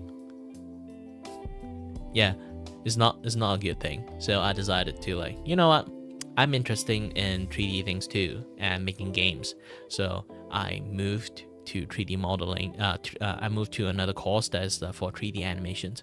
So also, aside from being very good at science, engineering, mechanic, electronic, programming, I'm also good at animations, the background for the animation shit, and then like 3D stuff and drawing and basically general on filming things. Like my hobby was already like filmnology like stuff and kind of stuff, so with that I kind of like enhanced it further with like actual knowledge, so I become even better at it. I know how to do edit, I know how to do like film, I know how to do 3D animation, I know how to do 2D animation. It's like before you learn 3D stuff, you have to learn all the 2D stuff first. So I know how to do 2D animation, 3D modeling, rigging, and texturing, this and that, yeah, that stuff. I know a little bit way too much stuff. You can just randomly ask me a question and I somehow manage to answer you. Trust me. Yeah, it's basically my friend called me Da Vinci for reasons. It's like I can build a model rocket that actually can functions if I want. And if you want me to draw like a very beautiful stuff, I can do it too. It's not like my art is like 100% godlike, but it's decent enough to actually use it as a commission artwork stuff. You can actually see and know that. Like I didn't post everything I made because sometimes some of the commission artwork have to be like hush private, so I cannot like show too many. And I rarely update that file, so you guys aren't seeing everything there. But yeah, I do lots of like drawing stuff too. So I know animation industry stuff and I know like movie industry stuff. Yeah, generally I know a little bit too many things. You literally can ask me why Mars are red colors. I can actually tell you why. You ask me like why gas giant is like Jupiter is like the biggest planet. I also kind of can answer you that. If you ask me why car functions, I can tell you how engine work. If you ask me how electricity from the dam work, like the generator, how does it transport to your house, I also can answer you that. If you ask me how a trash bin that when you step on it open the lid, I can also explain you to that. But also same time, when you ask me why Boruto animation is shit, I also can clearly tell you why the shit. And then color theory, lighting, this and that, yeah, that stuff. I'm not going to say I'm expert, but I have knowledgeable enough to teach people.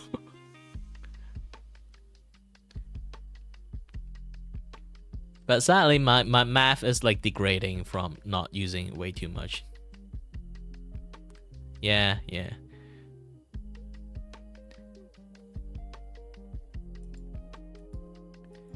And yeah, enough bragging. Like, so that is how I managed to get a rise up in like Twitch. I'm starting to have more and more people watching me because of those kind of shit. And because I was student back then, like funny thing is like around that time when I start like doing a lot more 3D modeling stuff, because like using the 3D modeling software is like very hard on the OBS. So I decided to, when I do 3D stuff, I was actually a PNG tuber when I'm doing that shit, because like it's just way more easier for me to do modeling thing while have like my PC encoding the video and this and that stuff. You know, just save up some resources, not like running a camera, shooting like. Also, like, here's the thing.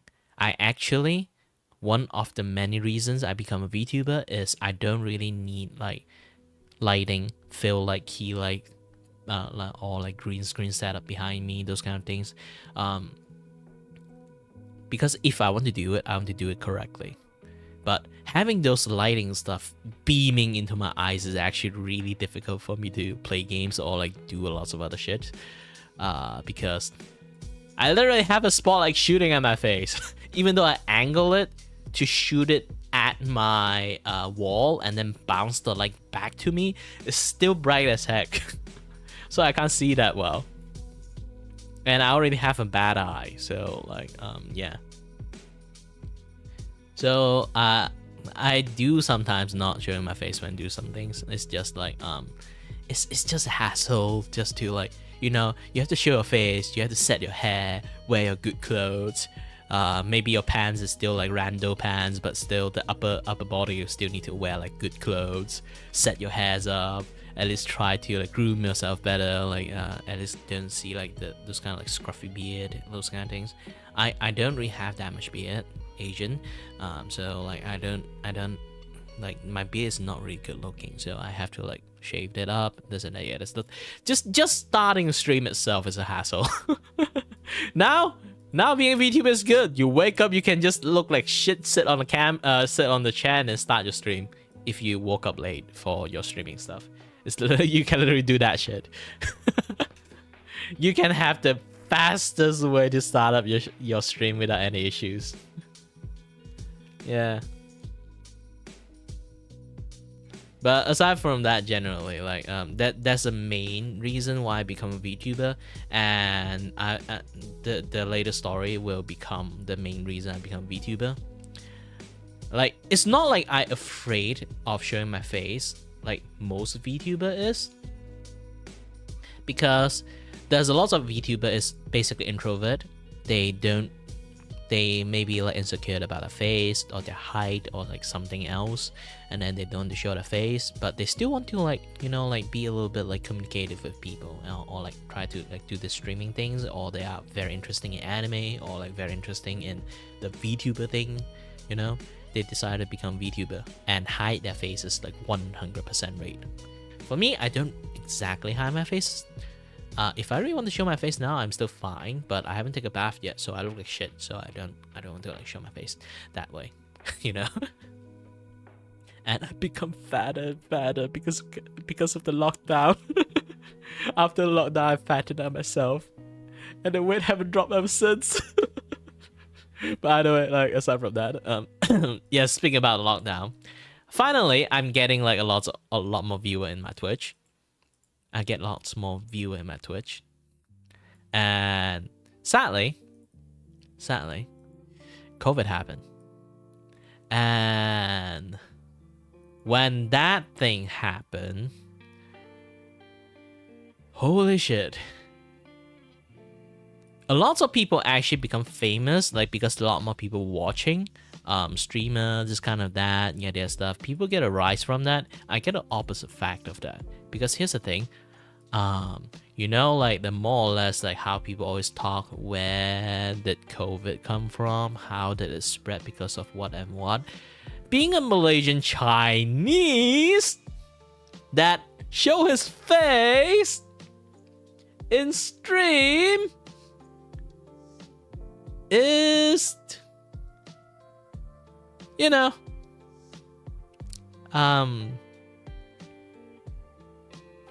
yeah, it's dangerous around that time.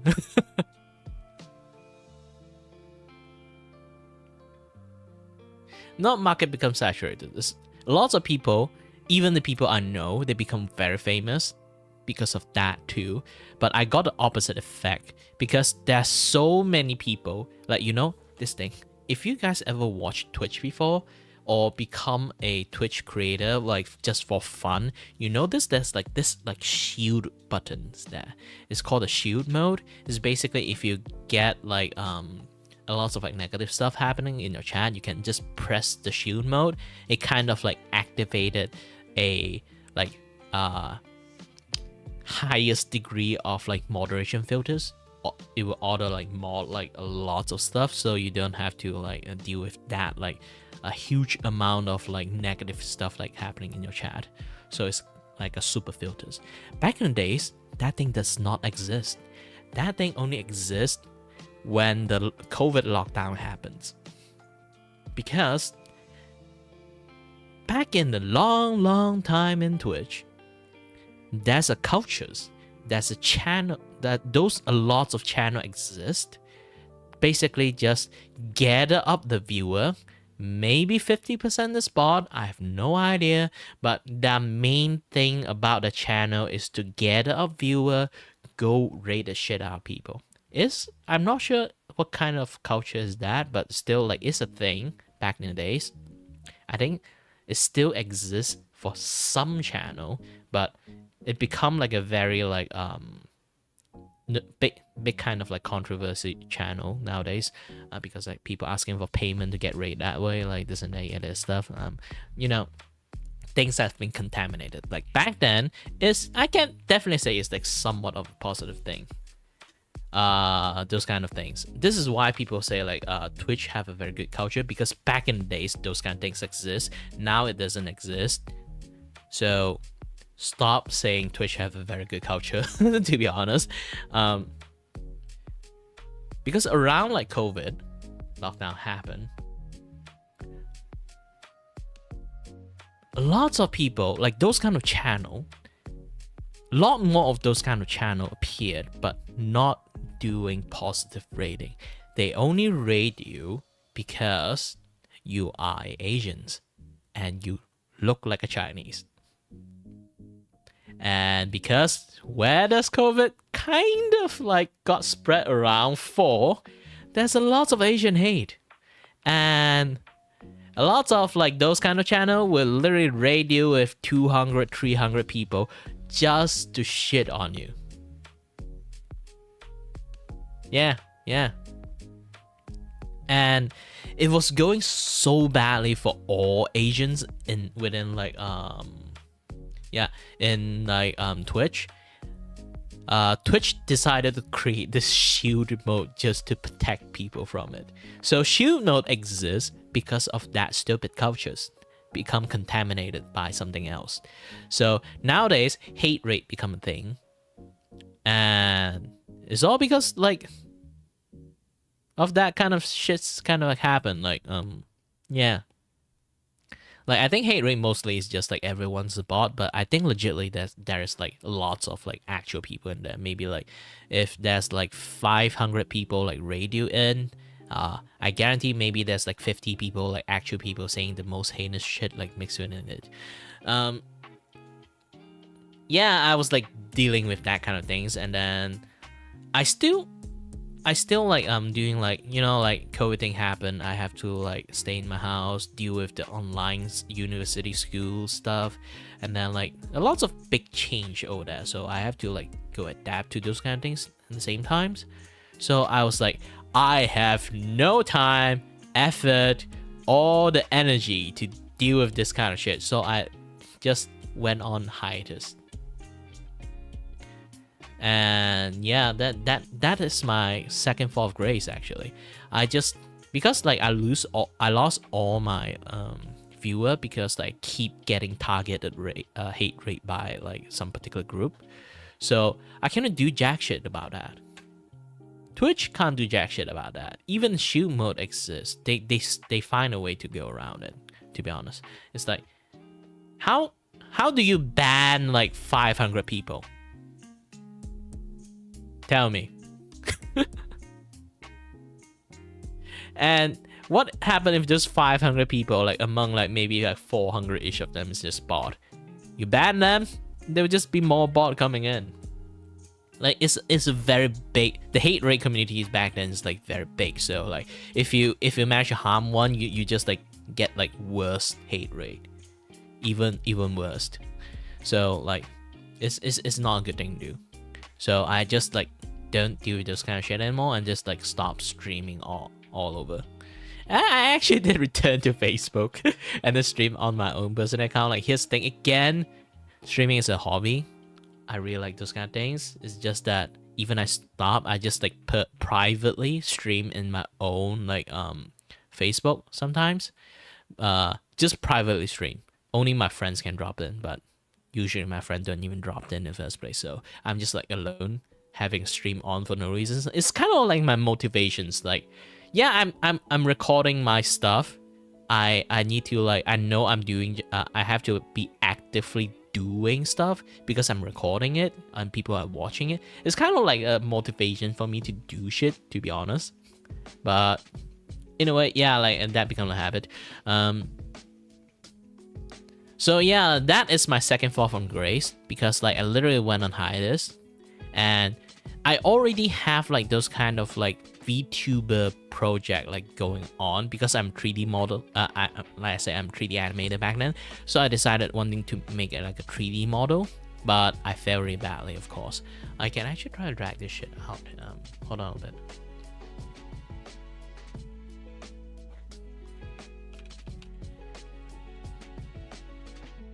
Oops.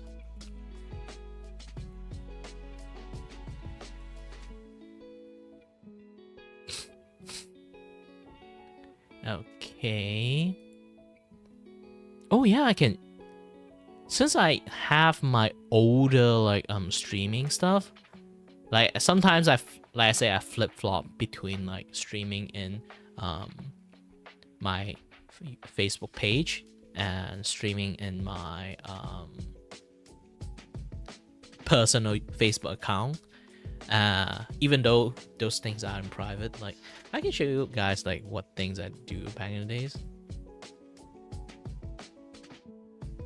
Again, I already been doxing myself back in the past, so I don't mind doxing myself anymore. I just at the rate don't give a shit, because my English name that's put in there is not my actual like ID name. It's just, you know, Malaysian Chinese tends to this habit of like have an English name that's not within your birth certificate. So even I show my name now is like not exactly a thing that people can sort of like track things down. And my actual name, there's so many people have the same ass name. Actually, if you try to find my name, you're going to find a few duplicate. But yeah, I'm going to try to like yeah, you see the blurry face of me. And this me back in the days. Handsome, huh? Hold on. I'm trying. Yay! Manage. So this is like back in the days. Oh.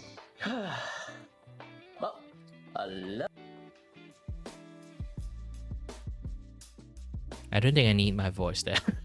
The mic I used back then is like a very like piece of shit. So I tried to make like a 3D model back in the days.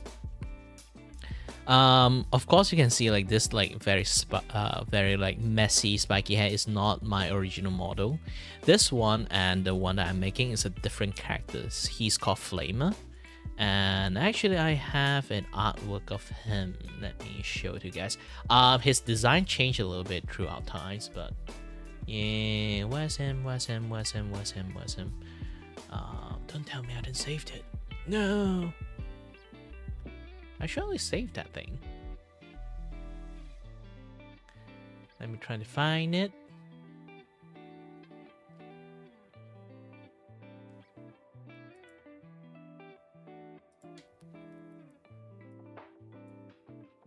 Oh yeah, I'm not showing it. Hold on a bit. Yep, now I'm showing it. Hold on a little bit. And the quality is like pretty shit. Let me see. Can I get a higher quality? No, there's no higher quality. Holy shit, it's that blurry. How did I even get famous that way? Well, it's like a few years ago. Like 1080p is not really a thing, but still, holy shit, YouTube, this is blurry. How did people manage to see my face back then?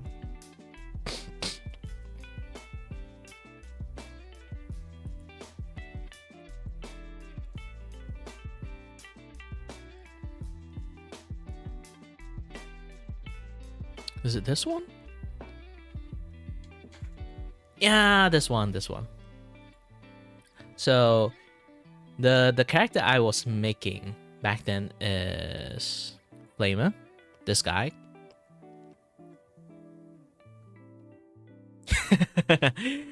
Again, like I used to be a streamer before I was a VTuber, so I don't mind showing my face, to be honest. Again, so back then, this guy was my first choice to become a VTuber, the 3D one.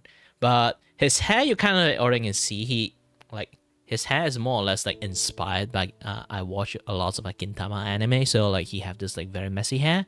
And then I also watch Yakitate Japan. I love that anime, like making bread, eating bread, have like ridiculous reactions. Like Shokugeki is not the first one.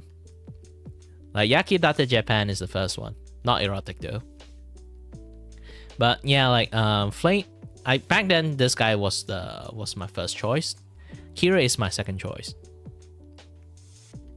So I was trying to make like a 3D version of Flamer back then.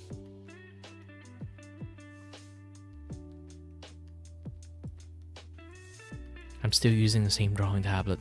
Holy heck. I feel old. I feel very old.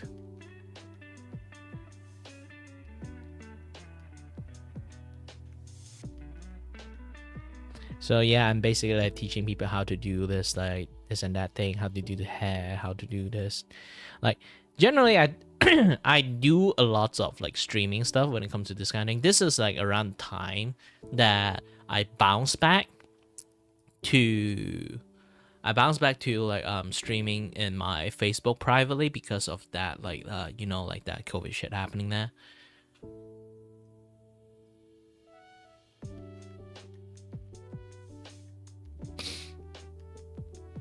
And then I was already like in, not Blender, Maya.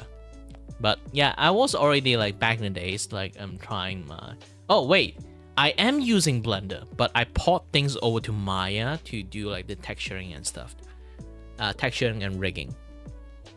It's using Blender and Maya in the same time. It's like I create using Blender software to create a model, and then because Blender have a better sculpt system. Like I don't have ZBrush, so I'm using Blender to do the sculpting, and then I create the Blender, create the character, port it into Maya, and then rig it with Maya.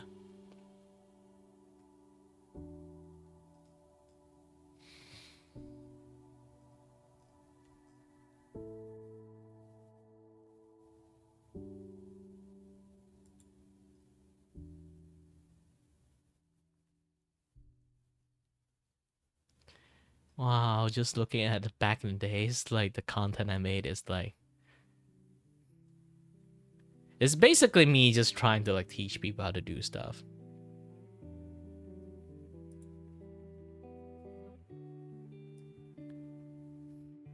Just look at this like overlay scene I used back in the days.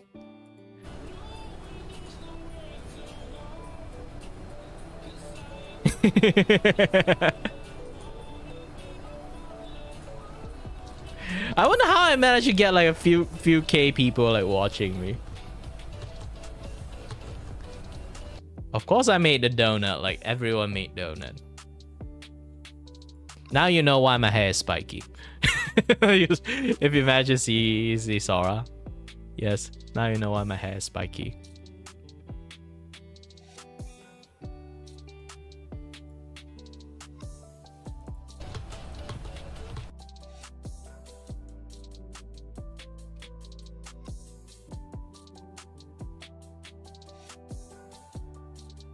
Holy shit, look at my setup now, I just noticed. I use my phone to look at the chat. I have like a Nexus tablet or something, I forgot, and use that to draw.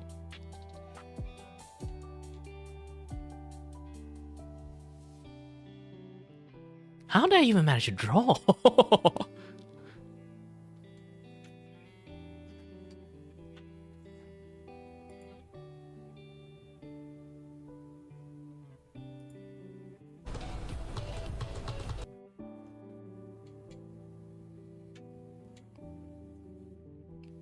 And then this is one of the bounce back I have, because I got a little bit way too many people watching me that time. So sometimes I do I realized. Oh shit, my mic sounds like shit. So let's mute it.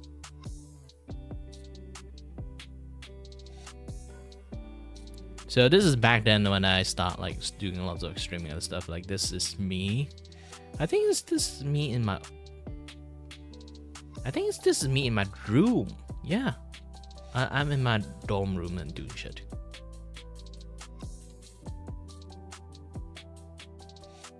I don't get commissions. You mean like people commission me to draw stuff to them, or I commission other people to draw stuff? I don't commission other people to draw stuff. I'm broke as heck, so usually I do everything myself.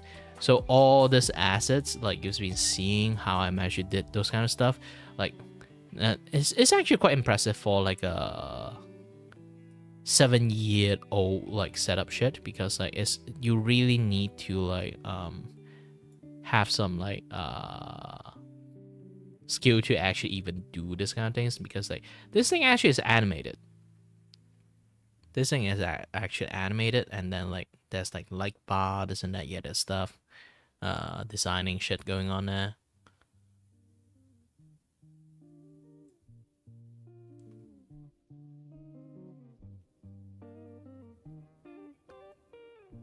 Wait.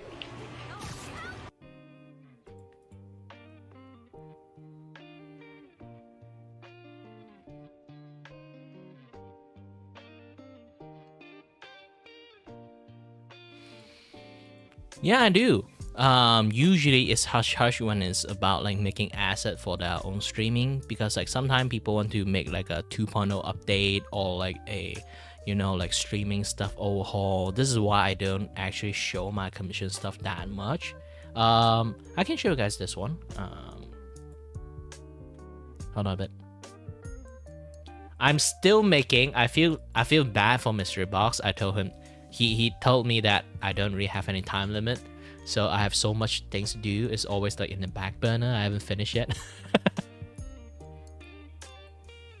one of this, and then like there's one more.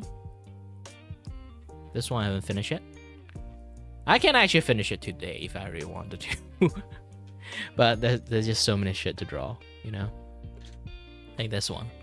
Hold on a bit, I need to go to the toilet a little bit. Drank a little bit too much water.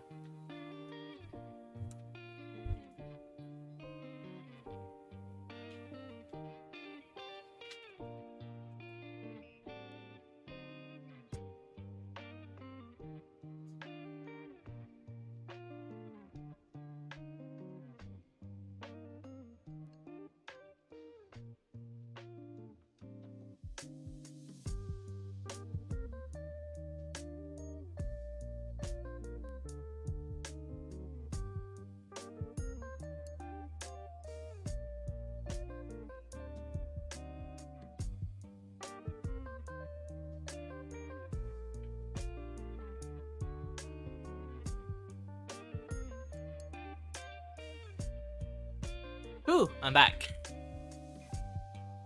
And hold on, a new web headphone for hearing the volume feedback. Else I don't know like my volume is good or not. Alright, good.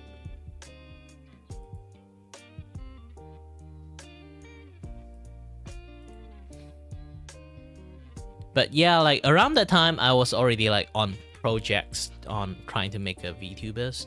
And then after I fail, yes, I fail making a 3D model because of the hair is a little bit too much.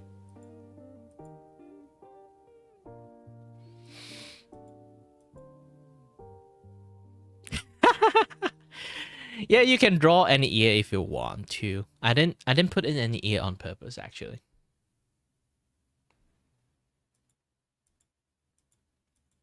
You can choose to add ear or choose to hide the ears if you want.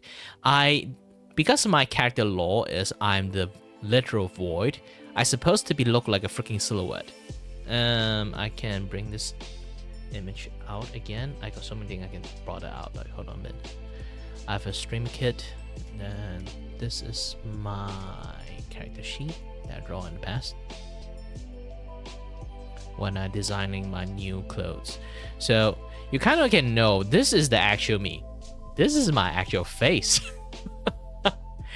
I don't have a human shape. just in clear. When it comes to void thing part, like why is the complete black and some part of me have like colors in it? Because everything here is makeup. The eyes is makeup, the teeth is makeup, everything you see, the hair is makeup. The nose is prosthetic nose. The ears is prosthetic ears. And the thing is, I work in a studio. This is why I can have like makeup and those kind of things applied on me. And the problem is that studio literally have no budget for almost anything. So it might have the concept of having an ear design, but we don't have money to buy the prosthetic ear to stuck onto me every single time on every show. So we just flat out missing the ears. I don't need ears in the first place. Because I look scary. So that's why like the studio decided to cover my face because of it.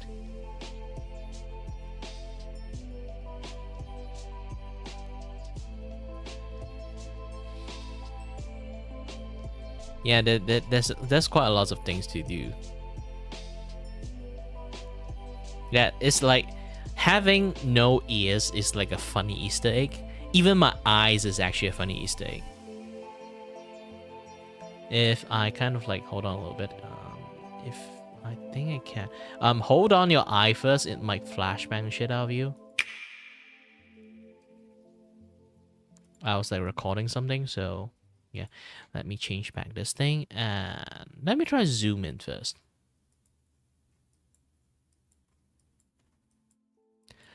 Look closely at my eye. If you kind of look close enough, the green side of my eyes is actually smaller than purple side. It's another Easter egg actually. Again, my eyes is not real, so it's contact lens. Originally, the eye is supposed to be both green, but I dropped the contact and we can't find it afterward. So we don't have money to buy a second contact lens. We brought a purple one and then just used that. But because it's a different contact lens, so the size is actually, there's some like size difference happening there. So you can see the eye size behave a little bit differently. And the size is completely different too, just because of that. This is the Easter egg like only people who will really pay close attention to actually notice.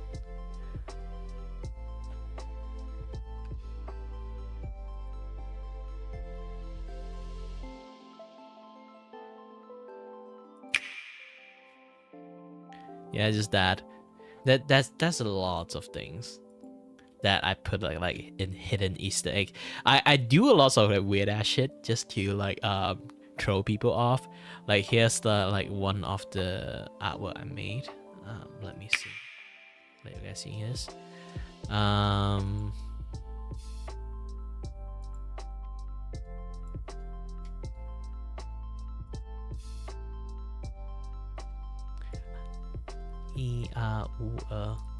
Like I do a lot of subtle stuff. If you guys don't pay attention that much, you guys won't actually notice it. But if you guys do, you kind of like see it. You can't unseen it. Okay, look at this image. Do you feel anything wrong? You know what? I'm going to like try to hide this thing first, just to make it easier for you to see. Yeah. Do you see anything wrong in this one? Let me move away. Nothing, right? Unless you're kind of like perfectionist enough, you will notice all the characters actually nudge to the right.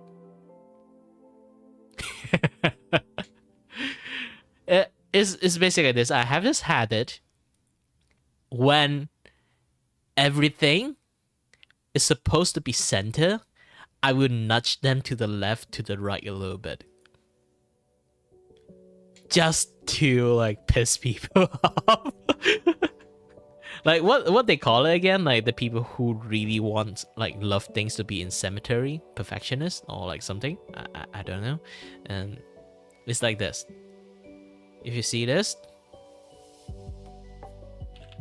and then this, you notice like that there's a clear difference. Like this is the perfect center one.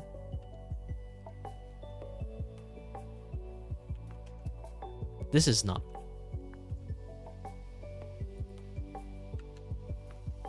Perfect centers one. Not perfect center one.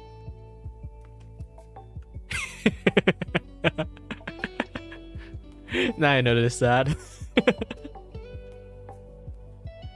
Like, here's the thing. I do this shit a lot. Like, lots of things supposed to be in centers, I will purposefully make it uncenter, just to see if anyone noticed. Even my eye stuff, I did it that way just to see if anyone noticed.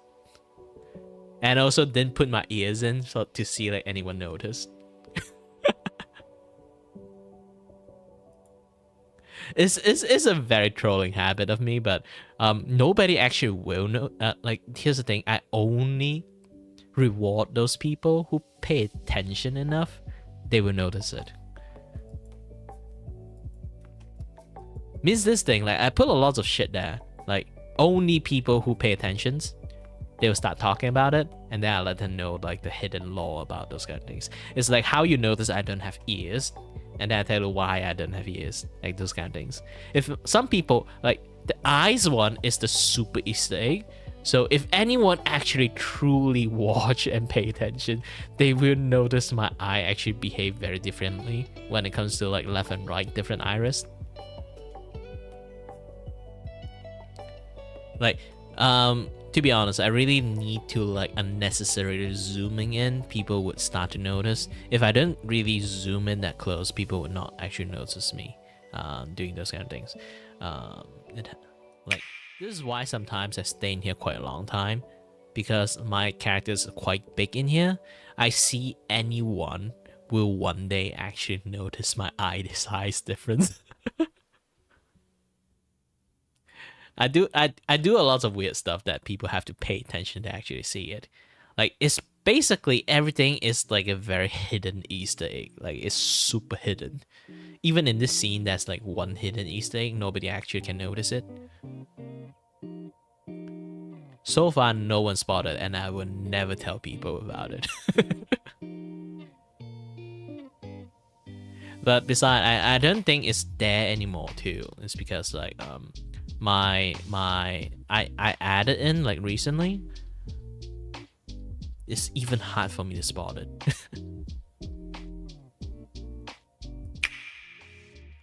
Yeah, there's so many things about it. And that white window there is supposed to have an image behind it. I haven't really added back in yet because, like, again, projector off, projector retract. So if you kind of notice, like, the background do have lots of things going on, Easter egg and stuff. That shelf is supposed to be full of stuff, like Easter egg and this and that, yeah, that stuff.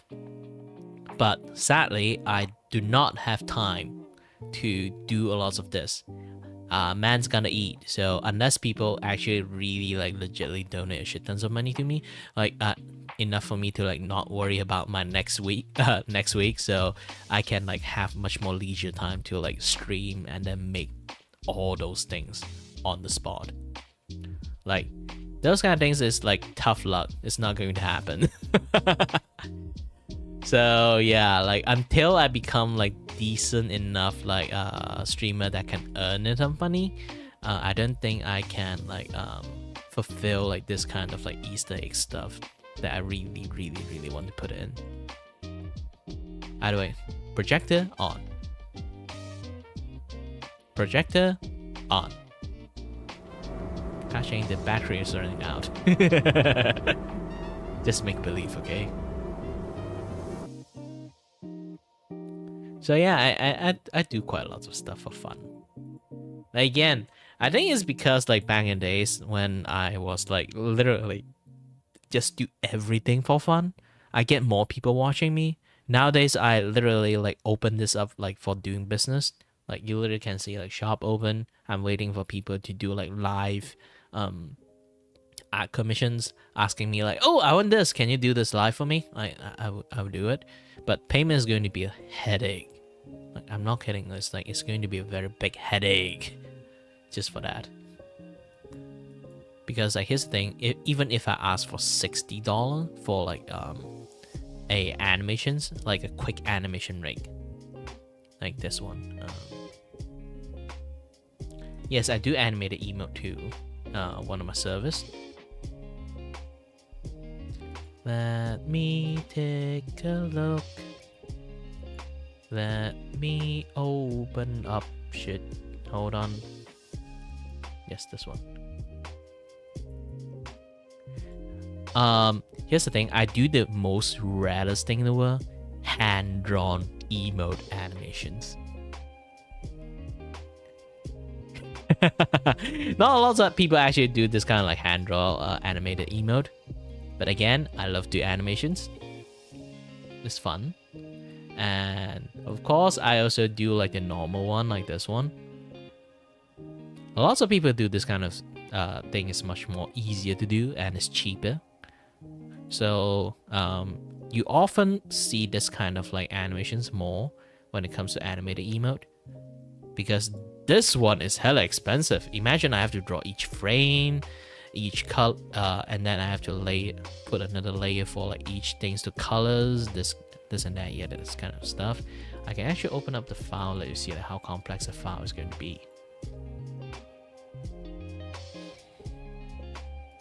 It's not actually that complex, but yeah, like it's a lot of work. You can see like there's the effect dummy, the actual effect, and then like all the layers that you see like in here, and then color them separately, and then below that there's like the sketch version of it, and then I have to draw like above the sketch, this and that, yeah, there's stuff like this is the previous work I did. There's a lot of things. There's lots of things going on when you try and do animations.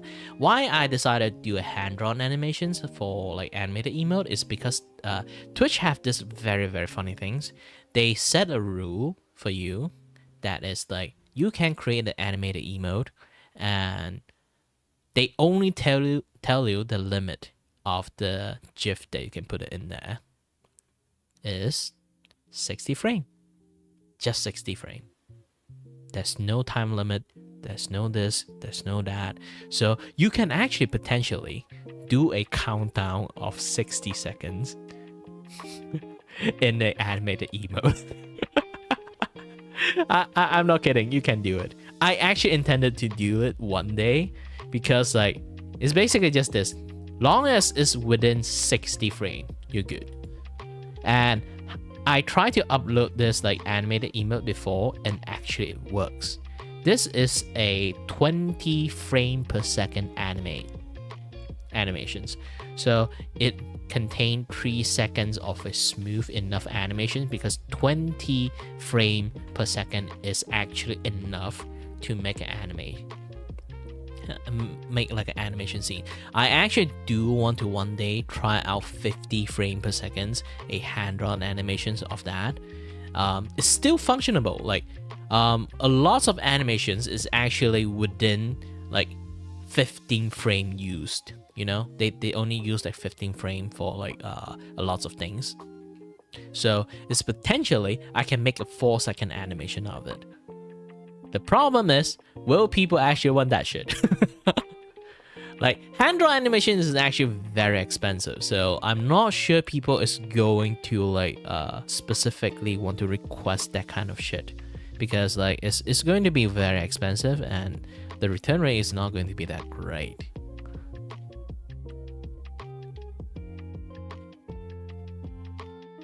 Like this thing, I actually make like a YCH, like something like cheap for people to do, because like there's already a dummy version like exist.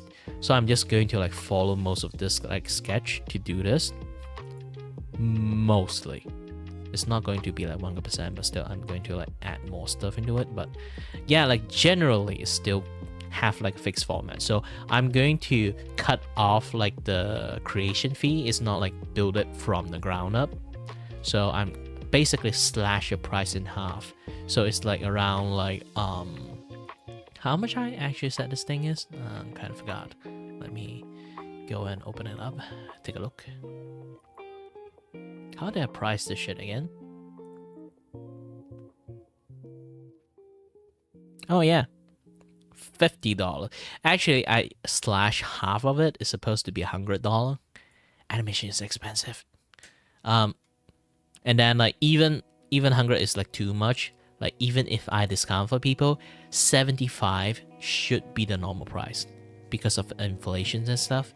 And like you know, especially like nowadays, Malaysian ringgit has have like this like bump up on exchange rate. So I earn less USD nowadays, and the price is not dropping on food and stuff. So yeah, means like your living cost is actually increased instead of like Malaysian price like getting like more value. It's just flat out just telling you actually, one, you earn less, second, you use more money. Yeah, I'm not kidding. This is the reality fact, sadly. And yeah, like basically if you earn 40 USD, now you should bump it up to like 45, something like that. I'm not kidding about price. You really have to do that. For me personally, I don't really earn that much in the first place. I calculate my stuff in a weird way, so I always go for let people like have like the cheapest options, because the way I calculate stuff is like very odd. Let me try to find the website, kind of like I can show you easier. Hold on.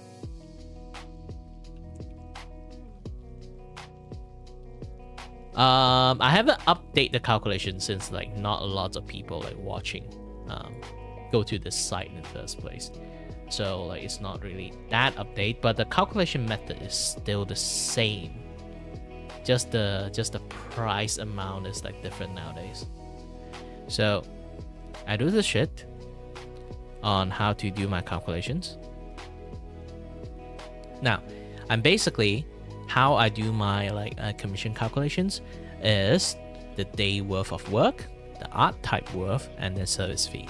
The service fee actually always is 0 because I'm not famous enough to charge people like service fee, so I'm always like 0 on the service fee, and then I just charge people the art worth and then day work of worth. Day work of worth now is like $10. It's not like 8 anymore because I now spend a little bit more time on the drawing, and you know, living cost has been increased, so I have to increase this shit too. It's basically a day worth of work. This include like lunch, electricity bill, hours spent on the work, this and that, that stuff, and then like I consider a day of work. So this one will be default in every artwork. I would just add like $10 into it, and then afterward, here's the thing, like depends also, like here's like a disclaimer I put it in there. Is a disclaimer is like I do have a limit when it comes to like payment. Like here's the thing, like it depends on how long I do the work. This thing will increase. Then like potentially I charge you $20 for it, because like if the artwork require me to spend 2 days to draw, I would charge you 20. If the artwork is like I can do it in 1 day within like maybe 6 hours, I would charge you 1 day. But if it's like something that I need to work beyond 6 hours, then I will like charge you like 2 days. But I will just work like 5 hour day or like 3 hour day. Like next day I work another like 5 or 4 hour, depends. But long as like I have to use 2 days to finish it, then I will like charge you for like 2 day fee. And of course you can just ask me to finish it in 1 day. I can also do that too, but I will let you know like this is supposed to be something that I can do. I need to do for 2 days. If you want me to do it in 1 day, yes, I can. But the quality is not going to be great. Like here's the thing, like the faster there's a limit for how a person can draw. Like you can definitely draw a thing in 1 minute. You can definitely draw a thing in 10 minutes. You can definitely draw a thing in 1 hour. And the time you spend over there is actually does affect it. Like it's going to be more detailed, less detailed, because how long you spend on it. The more detail you want to add, longer time. The less detail you want to add, shorter time.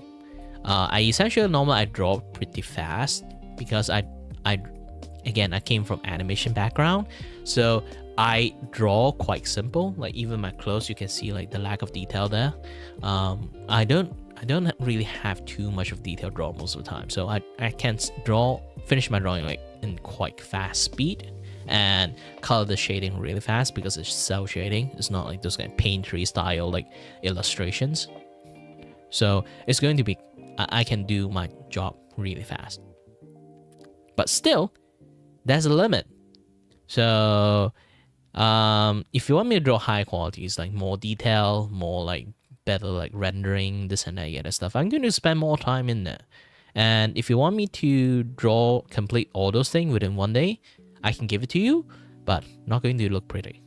That like is a guarantee. And also a disclaimer, even how much you pay me, like you say, oh, then I want like, to pay you like 10 days to finish this artwork. Like make it as pretty as possible. But man, I got a limit. No matter like you pay me for a month worth of time, I'm not going to give you like 10 months worth of time of qualities. It's not like a person have a limit, you know, like when it comes to like their own drawing skill. Like even I spend like 8 months on like one thing, it's not going to become more pretty. Like it's going to be that level, it's going to be that level. So I won't let people like pay like 10 day worth of time or like 1 month worth of time just for that. So that is my own personal disclaimer. And then this one is not that anymore. Like it's a completely different thing. I have like a different calculation for artwork anymore. Like for the illustrations, like this and that and stuff. So this will like plug it into it. So things will be different. One thing I still can kind of like guarantee you is like how does the emote is calculated. So if my emote is like $8 worth, if you kind of like order 4 emote, I will charge you, because I can finish drawing 4 emote in one day, I will still just charge you 10 here and then just 8 times 4. This is how I do my calculations. So overall, my artwork becomes cheaper because of that. Because a lot of people charge emote per that one lump sum. So it's like $15 per emote. So if you ask for 4 emote, they will charge you each emote $15. Maybe they give you like a $10 discount if you order 4, just that. But I have a way more hyper specific way to calculate this. So my emote end up, if you ordering it in batch, it by default already much more cheaper than most people does. And that's the gimmick that I'm going for. And that is how I justify my price. But not a lot of people actually do understand why I do this kind of shit. Like even my friend who do business, he'd be like, means you earn less, you know. And I'd be like, yeah, less, but you know, I feel like much more ethical this way. Yeah, you're looking at a bona fide idiot here.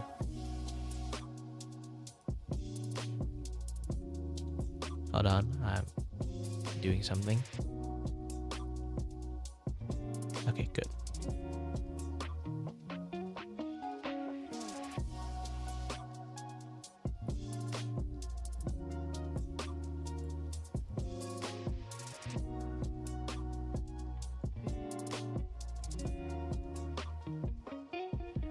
Why is this thing functioning like this?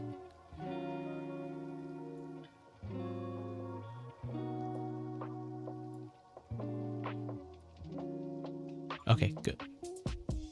Sorry that there's like something weird happening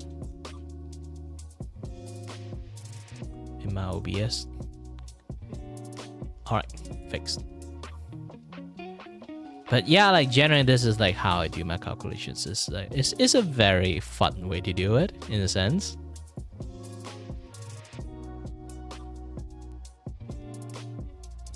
Oh yeah, I should show like my art skill too. Like there's a lot of like different artwork that I do.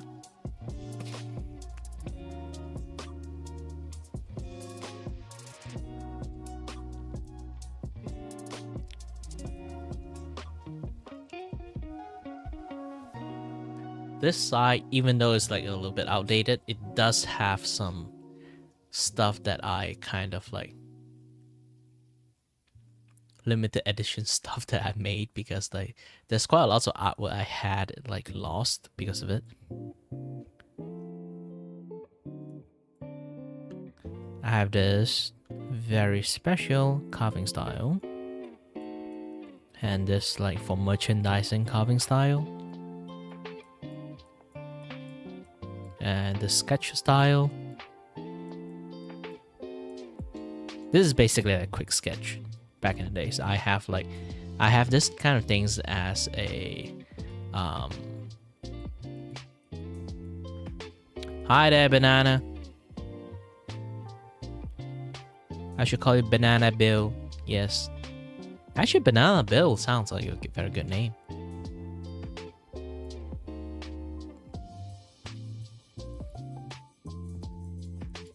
But yeah, like I do quite a lot of like very sketchy but kind of like stylish in the same time drawing. Because again, I'm animated by trade, so I end up like have lots of like dynamic posing when it comes to like doing lots of stuff.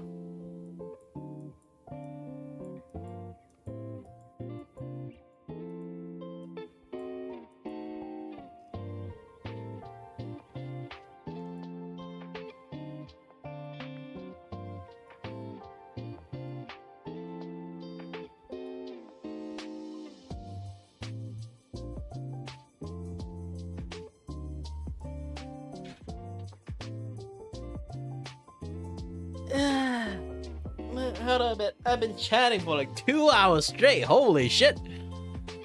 I guess I shouldn't say I got a degree from 3D animation. I should say like I got a degree from Yapanology. Professional yapper. Yes, I am professional yapper. Mr. Yapper. Dee dee dee dee dee dee dee.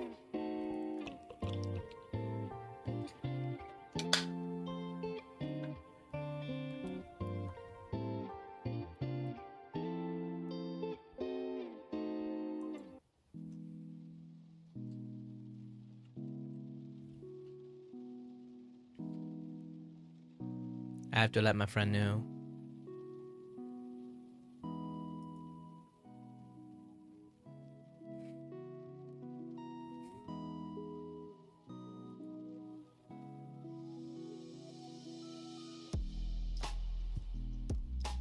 Yeah, and commendate you on the ability to being able to stay here for that long.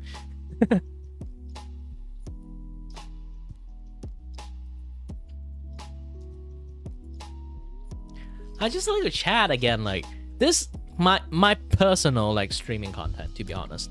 It's not about drawing. It's not about like I think it's about drawing. It's about like trying to be doing a lot of like different voices and stuff. Yes, actually I am aspiring to become a voice actor. And yeah, like generally like that's a lot of the things I'm trying to do. You guys can also like try to write down voice line for me to like do different kind of like voices, because I'm still in training.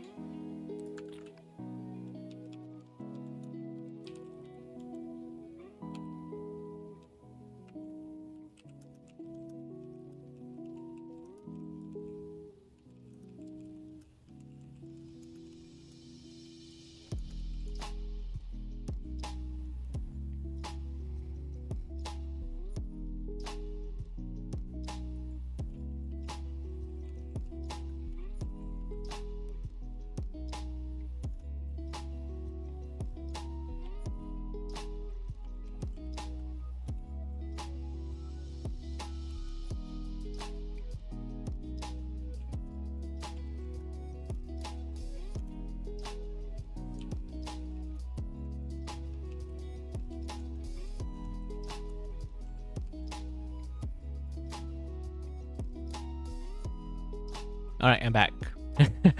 Share enough stuff. And I should actually go to my live stream thingy. Yeah.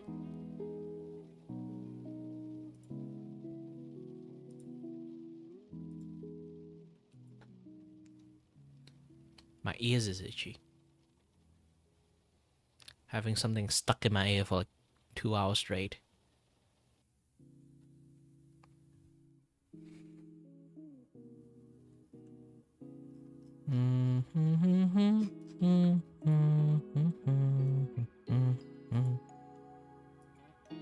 Oh, this one is still just sketch. Look at this quality, and that's still just a sketch. I haven't actually drawn the line out yet. Now I know why I think like I should like finish this early. I will finish this thing, but maybe not today. Tomorrow. Man, I just love the chat, okay?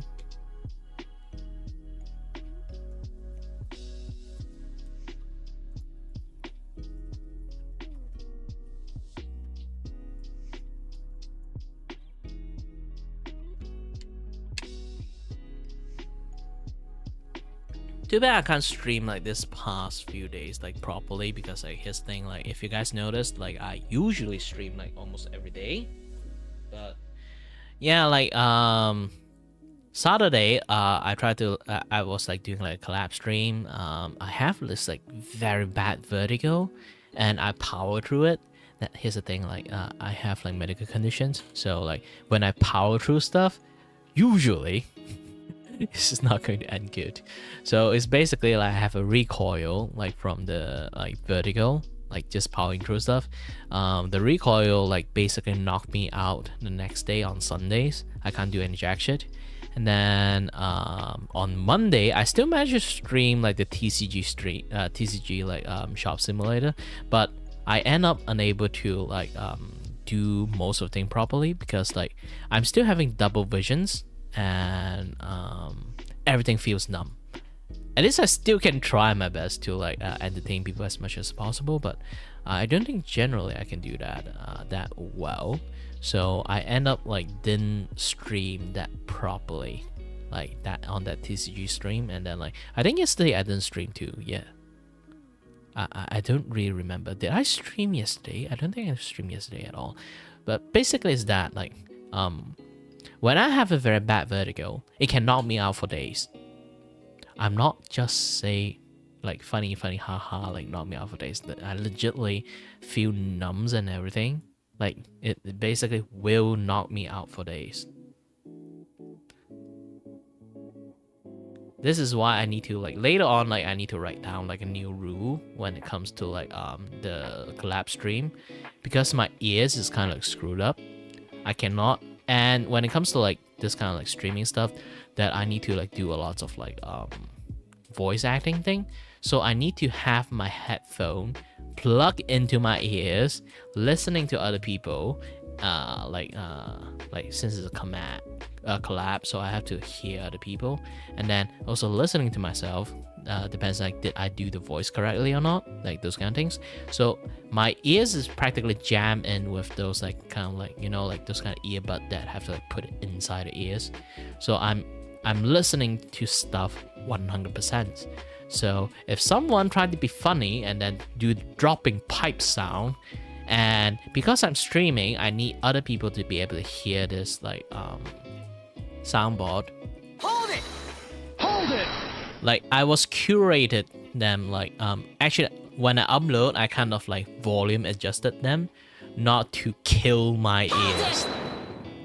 So when someone like be funny have like the nitro, they do it you know, like they decided to kind of like do the pipe dropping sound.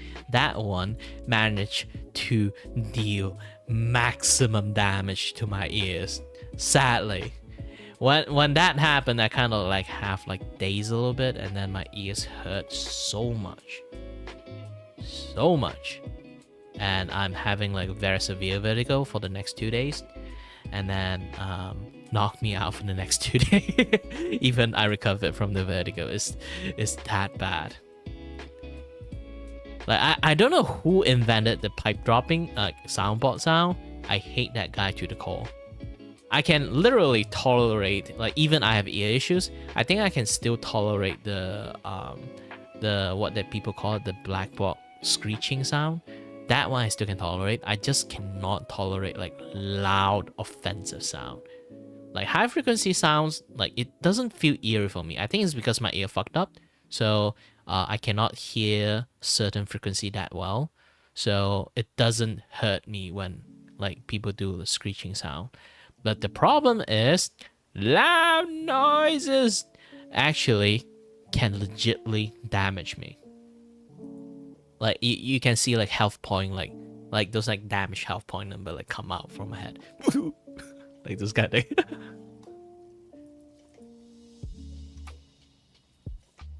So yeah, I restricted like the channel to be able to use other like soundboard stuff other than what I have curated. Like at least like sound that doesn't offend my ears, you know? Like those kind of things. I might have to tone down the soundboard a little bit too. Because I have it on 50% so people in the stream can hear it. Let me try to do a little bit more adjustment. See if you guys still can hear it or not. Hold it! Yeah, I can see like the sound waves there, but it's not that loud. I guess like 35% is still properly functioning. Yep, 35% is good. Not too loud, not too silent, not too like silent. Enough for people to hear it. Hold it! Objection! Oh, this is still kind of a little bit loud. Maybe just shy 32%. Yeah, I'm currently not having this thing like transfer to my headphone. I'm listening it through the speakers. I'm currently looking at the Discord. Like this, is that like the best volume for Discord to hear it or not? Like for the OBS to like hear it or not?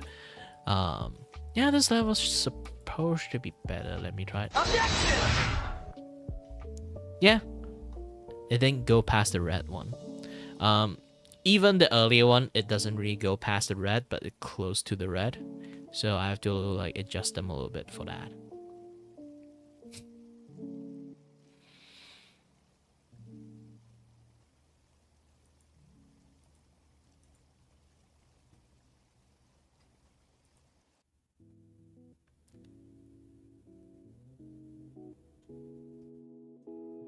Okay, it's time to do my actual work.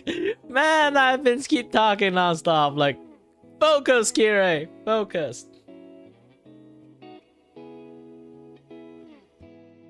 I'm not procrastinating. It's just that I get distracted easily. Okay.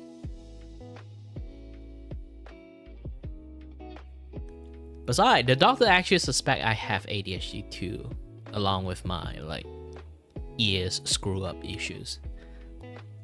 Because this thing, like when it comes to this kind of things, it's a little bit difficult to talk about because my medical issues is so complex.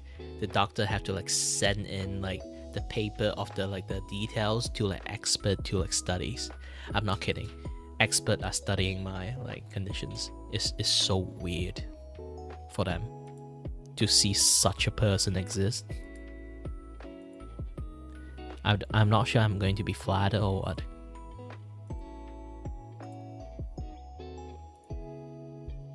Oh, no, I'm not doing that shit.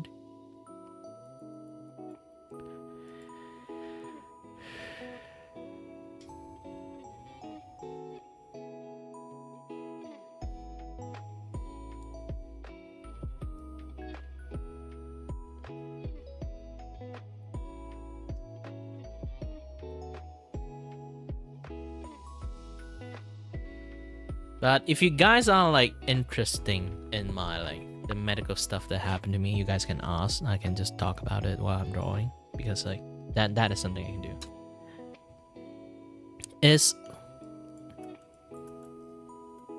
It's a very odd situation for me. It's like the kind of person who kind of like stuck in between able and disabled at the same time. Why is my pen suddenly become different colors? Need to adjust it a little bit.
Personally, I really like how things works.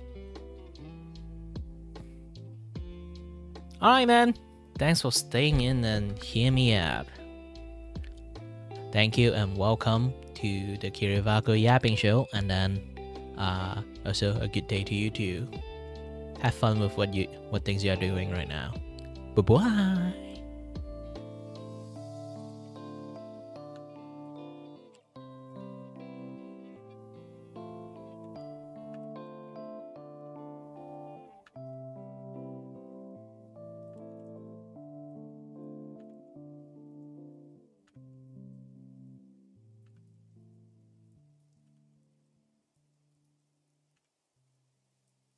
The life of an artist is to Ctrl Z. Ctrl Z, Ctrl Z, Ctrl Z. Why is always Ctrl Z? Is easy something for you to answer because you never draw it right.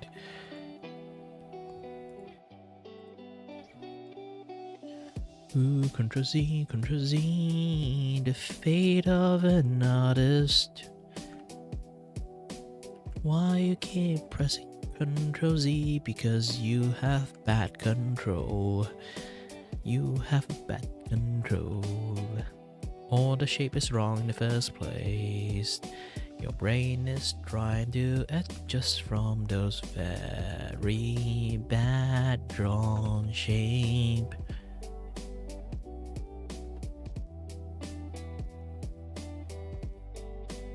Good.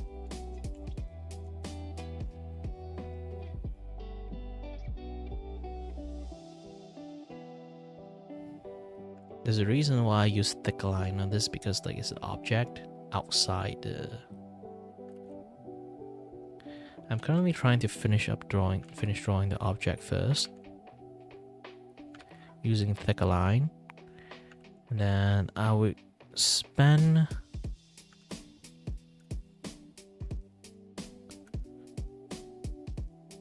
thinner line time on other things like hair, skin, clothes. Yes, clothes.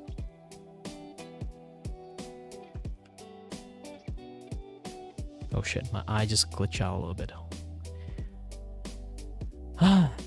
Here's the thing, like the vertigo thing, it doesn't, the recoil actually is like, if it's a little bit really difficult to manage.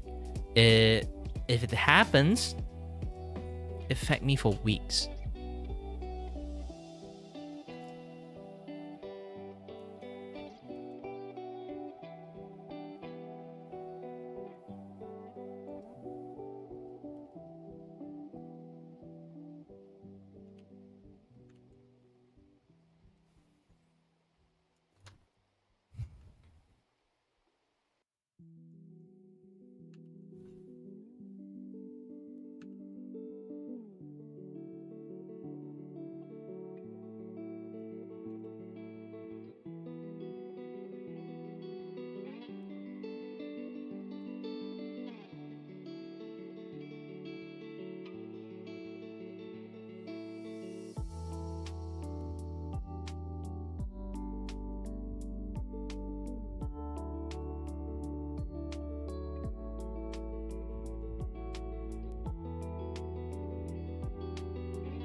Oh yeah, I should do this. Hold on a little bit.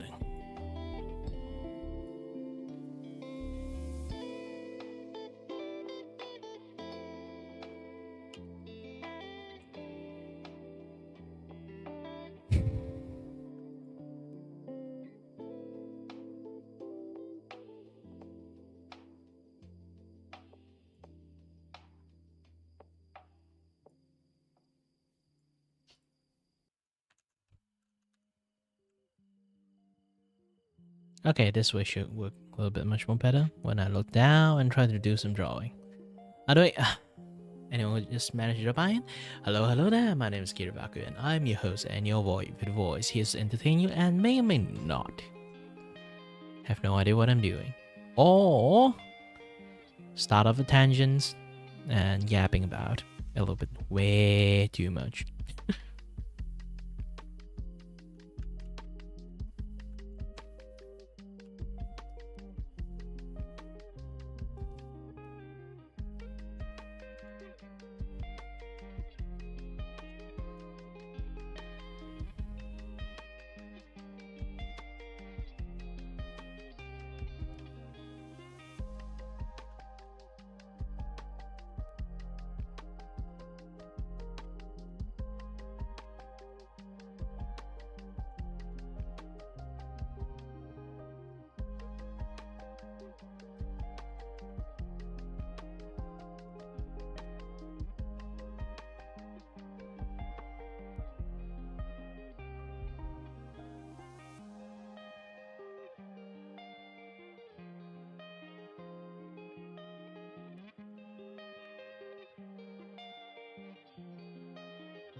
Oh yeah, I was planning to do that warm-up practice with people first before I start drawing.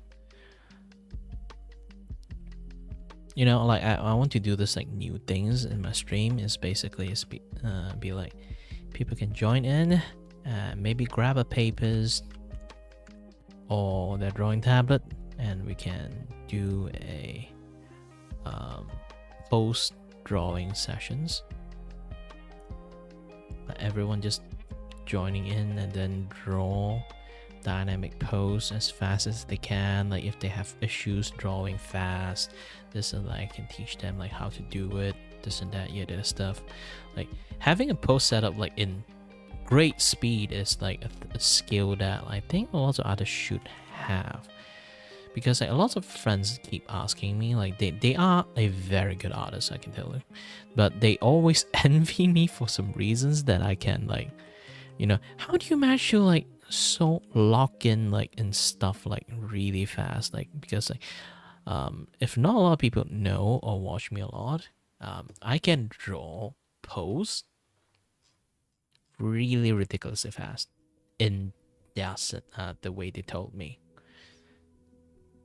It's like you know, people always like have like those kind of like second thought thing like happening to them, and then like they second guess like lots of things. And for me, I just like flat out just do it. I didn't think too much, and they are curious about how I managed to do that. For me, it's just like just don't think. But if apparently a advice like that is too vague, they do not understand. What do you mean don't think?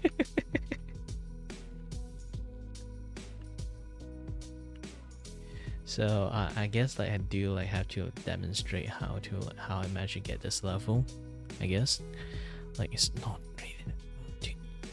really hard, to be honest. I have no idea why people are struggling at that, and it's not like savant syndrome or something like that. It's just that drawing dynamic pose is not something that difficult, is it? I'm not sure anymore at this point, because I've been hearing this like a lot more too. Once I start like stream drawing, do this and that.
Okay, most of the things that's supposed to have thick line I already finished drawing. Yes, there's only a few things that really need to be like thicken the line and highlighted. Maybe this badge too, like the art itself need to be thin, but the badge can be thicker line.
Man, I spent way too much energy on just chatting, just drawing like 20 minutes. My eyes are really like getting damaged. By the way, I think I need to take a small toilet break or something. Just a break. I will like be right back soon in a bit, and we'll come back. Okay. Be right back. Be right back. Oh no, that thing's not triggering. I might say the wrong word, I don't know. Just, yeah.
How? I managed to get 10 more view while I'm like out not streaming. How? Why are you guys like this? Every single time I leave my channel, it's like immediately, oh, this guy's interesting. Click in, be right back. Shit.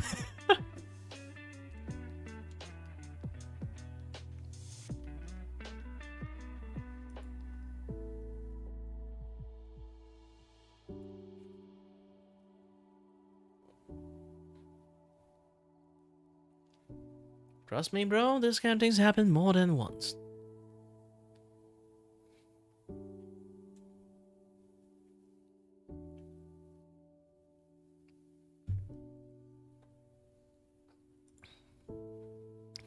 It's like a situation of more than a thing, less than I wanted.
Where was I again? Ah, yes. I need to adjust the brush size. Oh shit.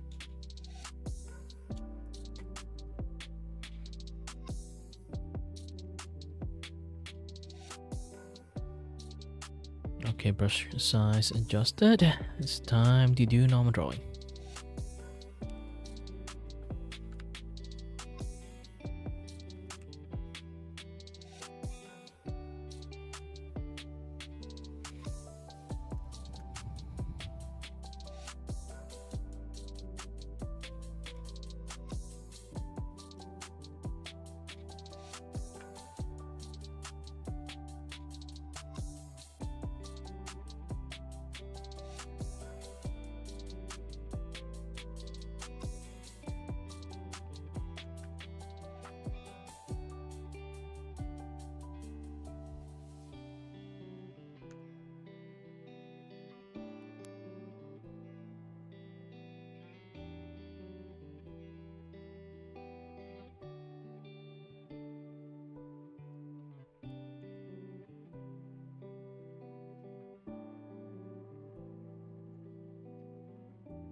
Oops. Let's do the.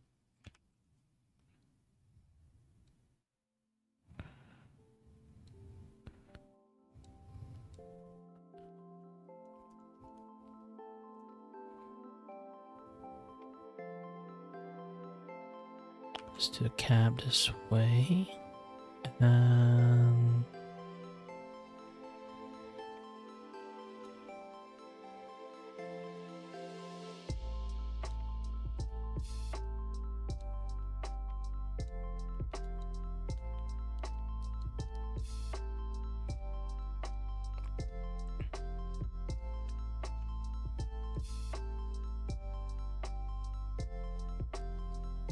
Don't have to be that detailed, to be honest. Too much detail is just going to bite myself in the ass when I do like the talking motions. This is a reactive, by the way, so it's going to be a lot more. Yeah, I draw like very high quality, complex reactive for no reasons. The full reactive I'll be finished maybe by Friday or something, because like I just want the first image for being as a thumbnail first, because I'm doing like an Ace Attorney like collab stream. It's a very big voiceover and collab together stream, so it's like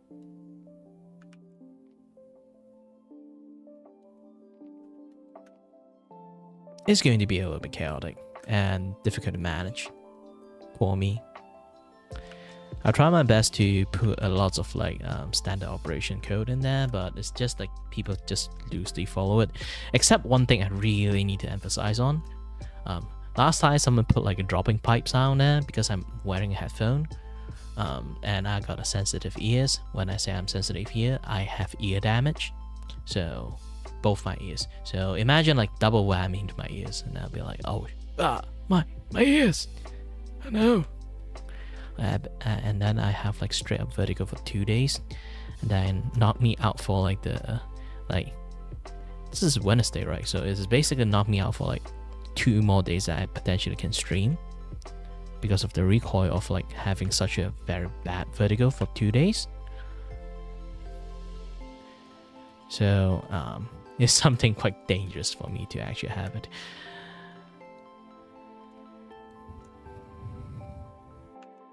So I need to at least like put that SOP out. I already restricted anyone with Nitro be able to like use other soundboard other than what I have like curated. Yeah, I have my own curated soundboard for people. Still can have fun there, just not something outside that literally like design, like sound that designed for like to be offended to people's ears.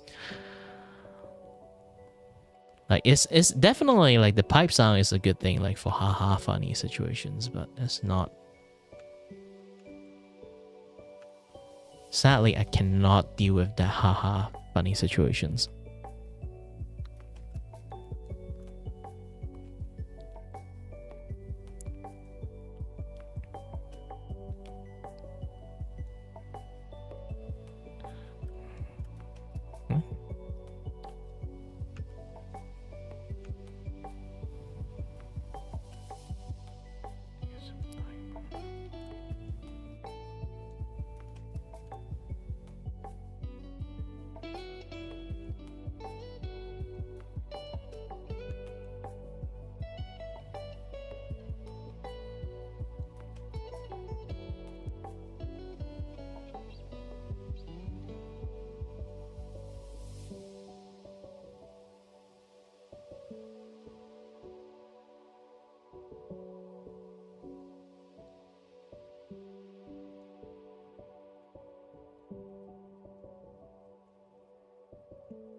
Holy, my back is killing me.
Yeah, I'm trying not to get any like parallel line over there.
Hold on a bit, I need to check my phone a little bit. So many ringing over there.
Well, that's that for the internet.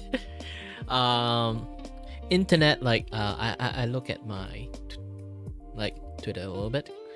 That'd be like there's news about like Mikineko. I was like, oh no, what happened this time?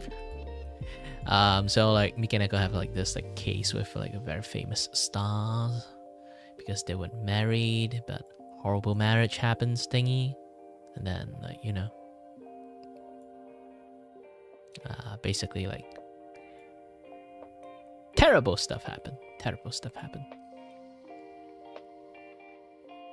I don't know where should I put this thing, to be honest. Maybe here. It's not like it's blocking anything in a way. So yeah. Nah. Just put it in here. Yeah, right smack that on top of here. No. A little bit here. Nah, it's blocking shit.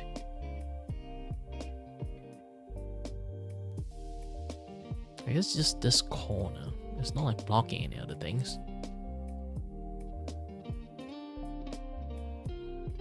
Good. Either way, yeah, there's lots of stuff going on over the internet. Like constantly having shit going on. It's like kind of tired from those kind of things. I don't look at internet that much, to be honest. Like the first few hour yap, like you already learned that I actually are not that great with like social media and stuff. So sometimes I do get some news update from there, just that. And yes, that is a terrible way to get news. But yeah, it's one of the many methods I have. It's better than nothing, you know.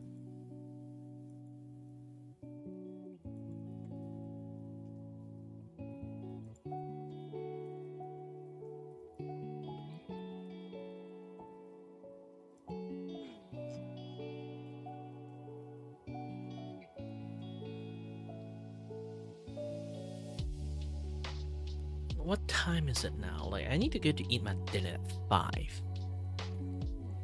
And I'm not kidding, I'm actually quite hungry. Yeah, around 5 I will like stop streaming. Maybe like when I stream hit around like 4 hour-ish.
Ah.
I guess I actually draw enough on Shazu N. I will focus a little bit of my effort on my other like art commission stuff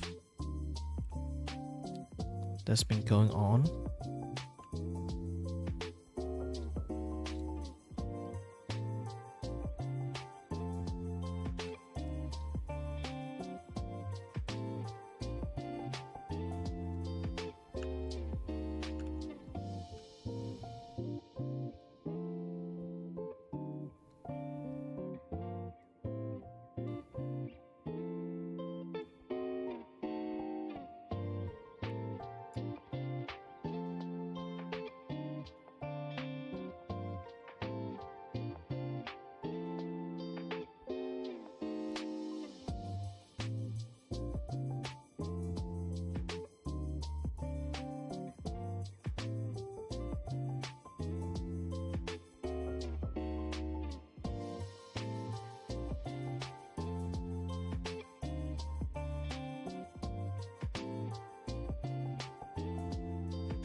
Oh, most of the line art stuff is finished.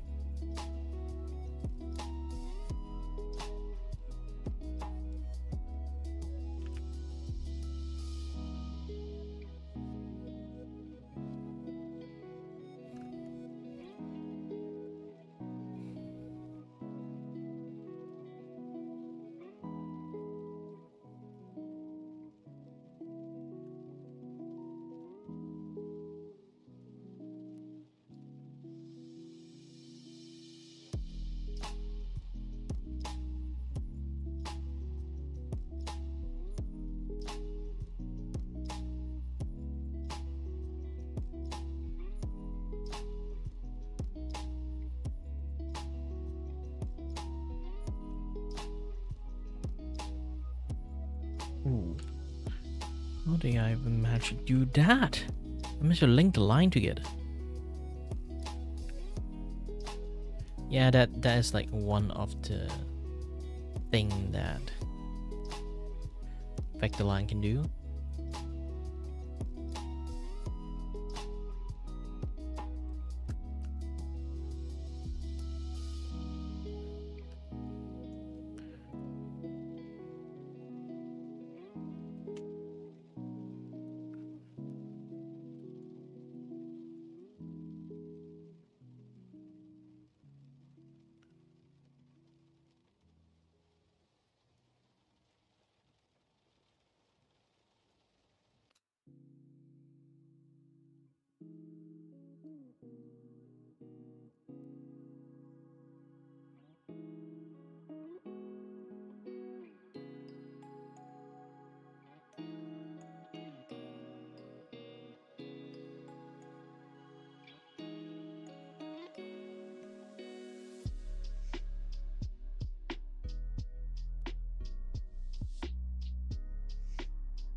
Oh yeah, the fish I haven't drawn yet. I already posted.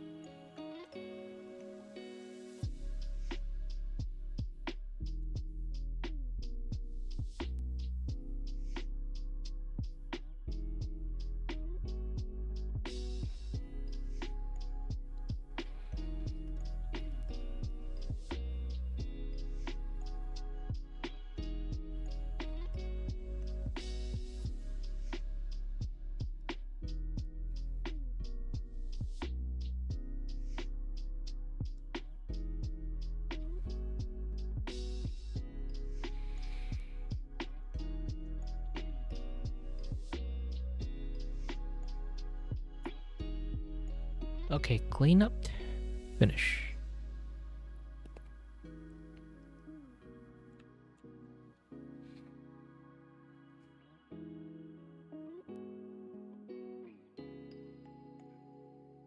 I need to do some advertisement. Hold on a little bit.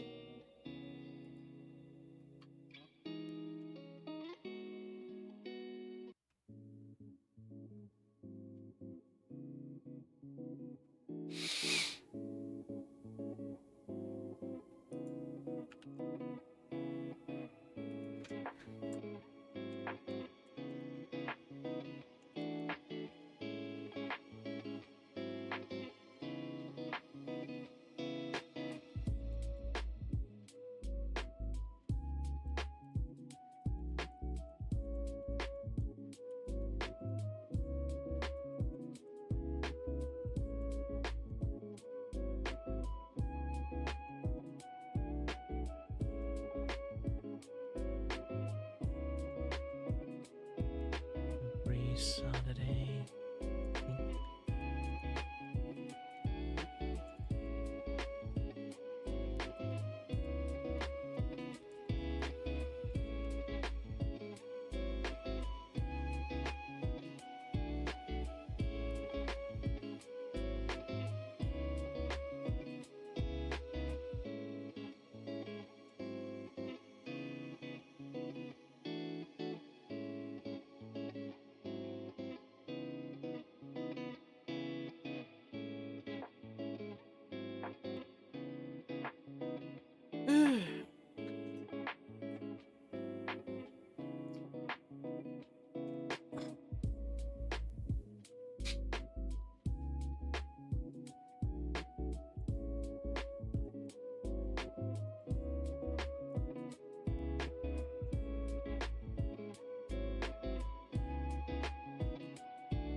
Yep, almost 5. Not too bad. I already want to like draw more thing for Mystery Box too. You know what? Let's do it.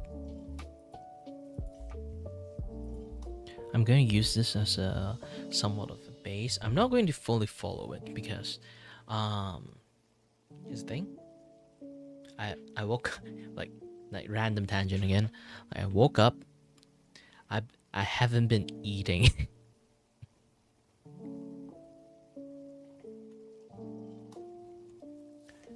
Even till now.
Oh,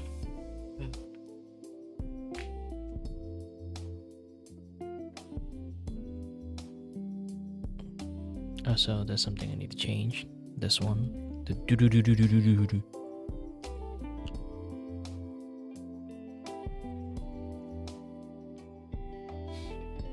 They want me to use the authenticated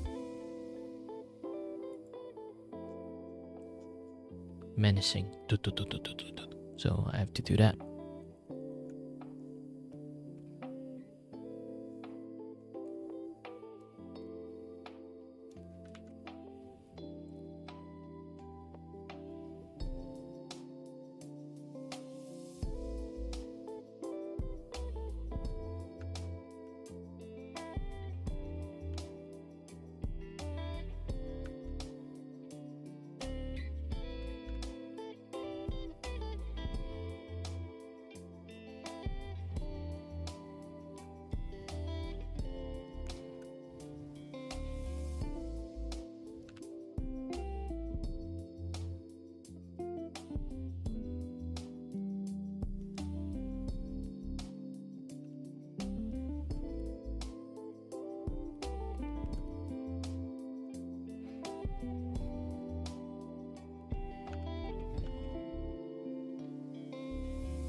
Well, I guess I fixed most of the drawing and stuff. Yep. All I need to do is after finish my dinner, I'll finish all mystery box stuff, and then if I have time to finish up that, I will color it. I will also color this one too. There's so many things to do. Ah! By the way, yeah. I'm gonna take a break, eat my dinner. I haven't eaten my breakfast, lunch. Now I finally can eat. Anyway, thank you very much for watching, and as always, stay healthy, stay safe. Until next time, everyone, stay tuned on the next stream. Bye-bye.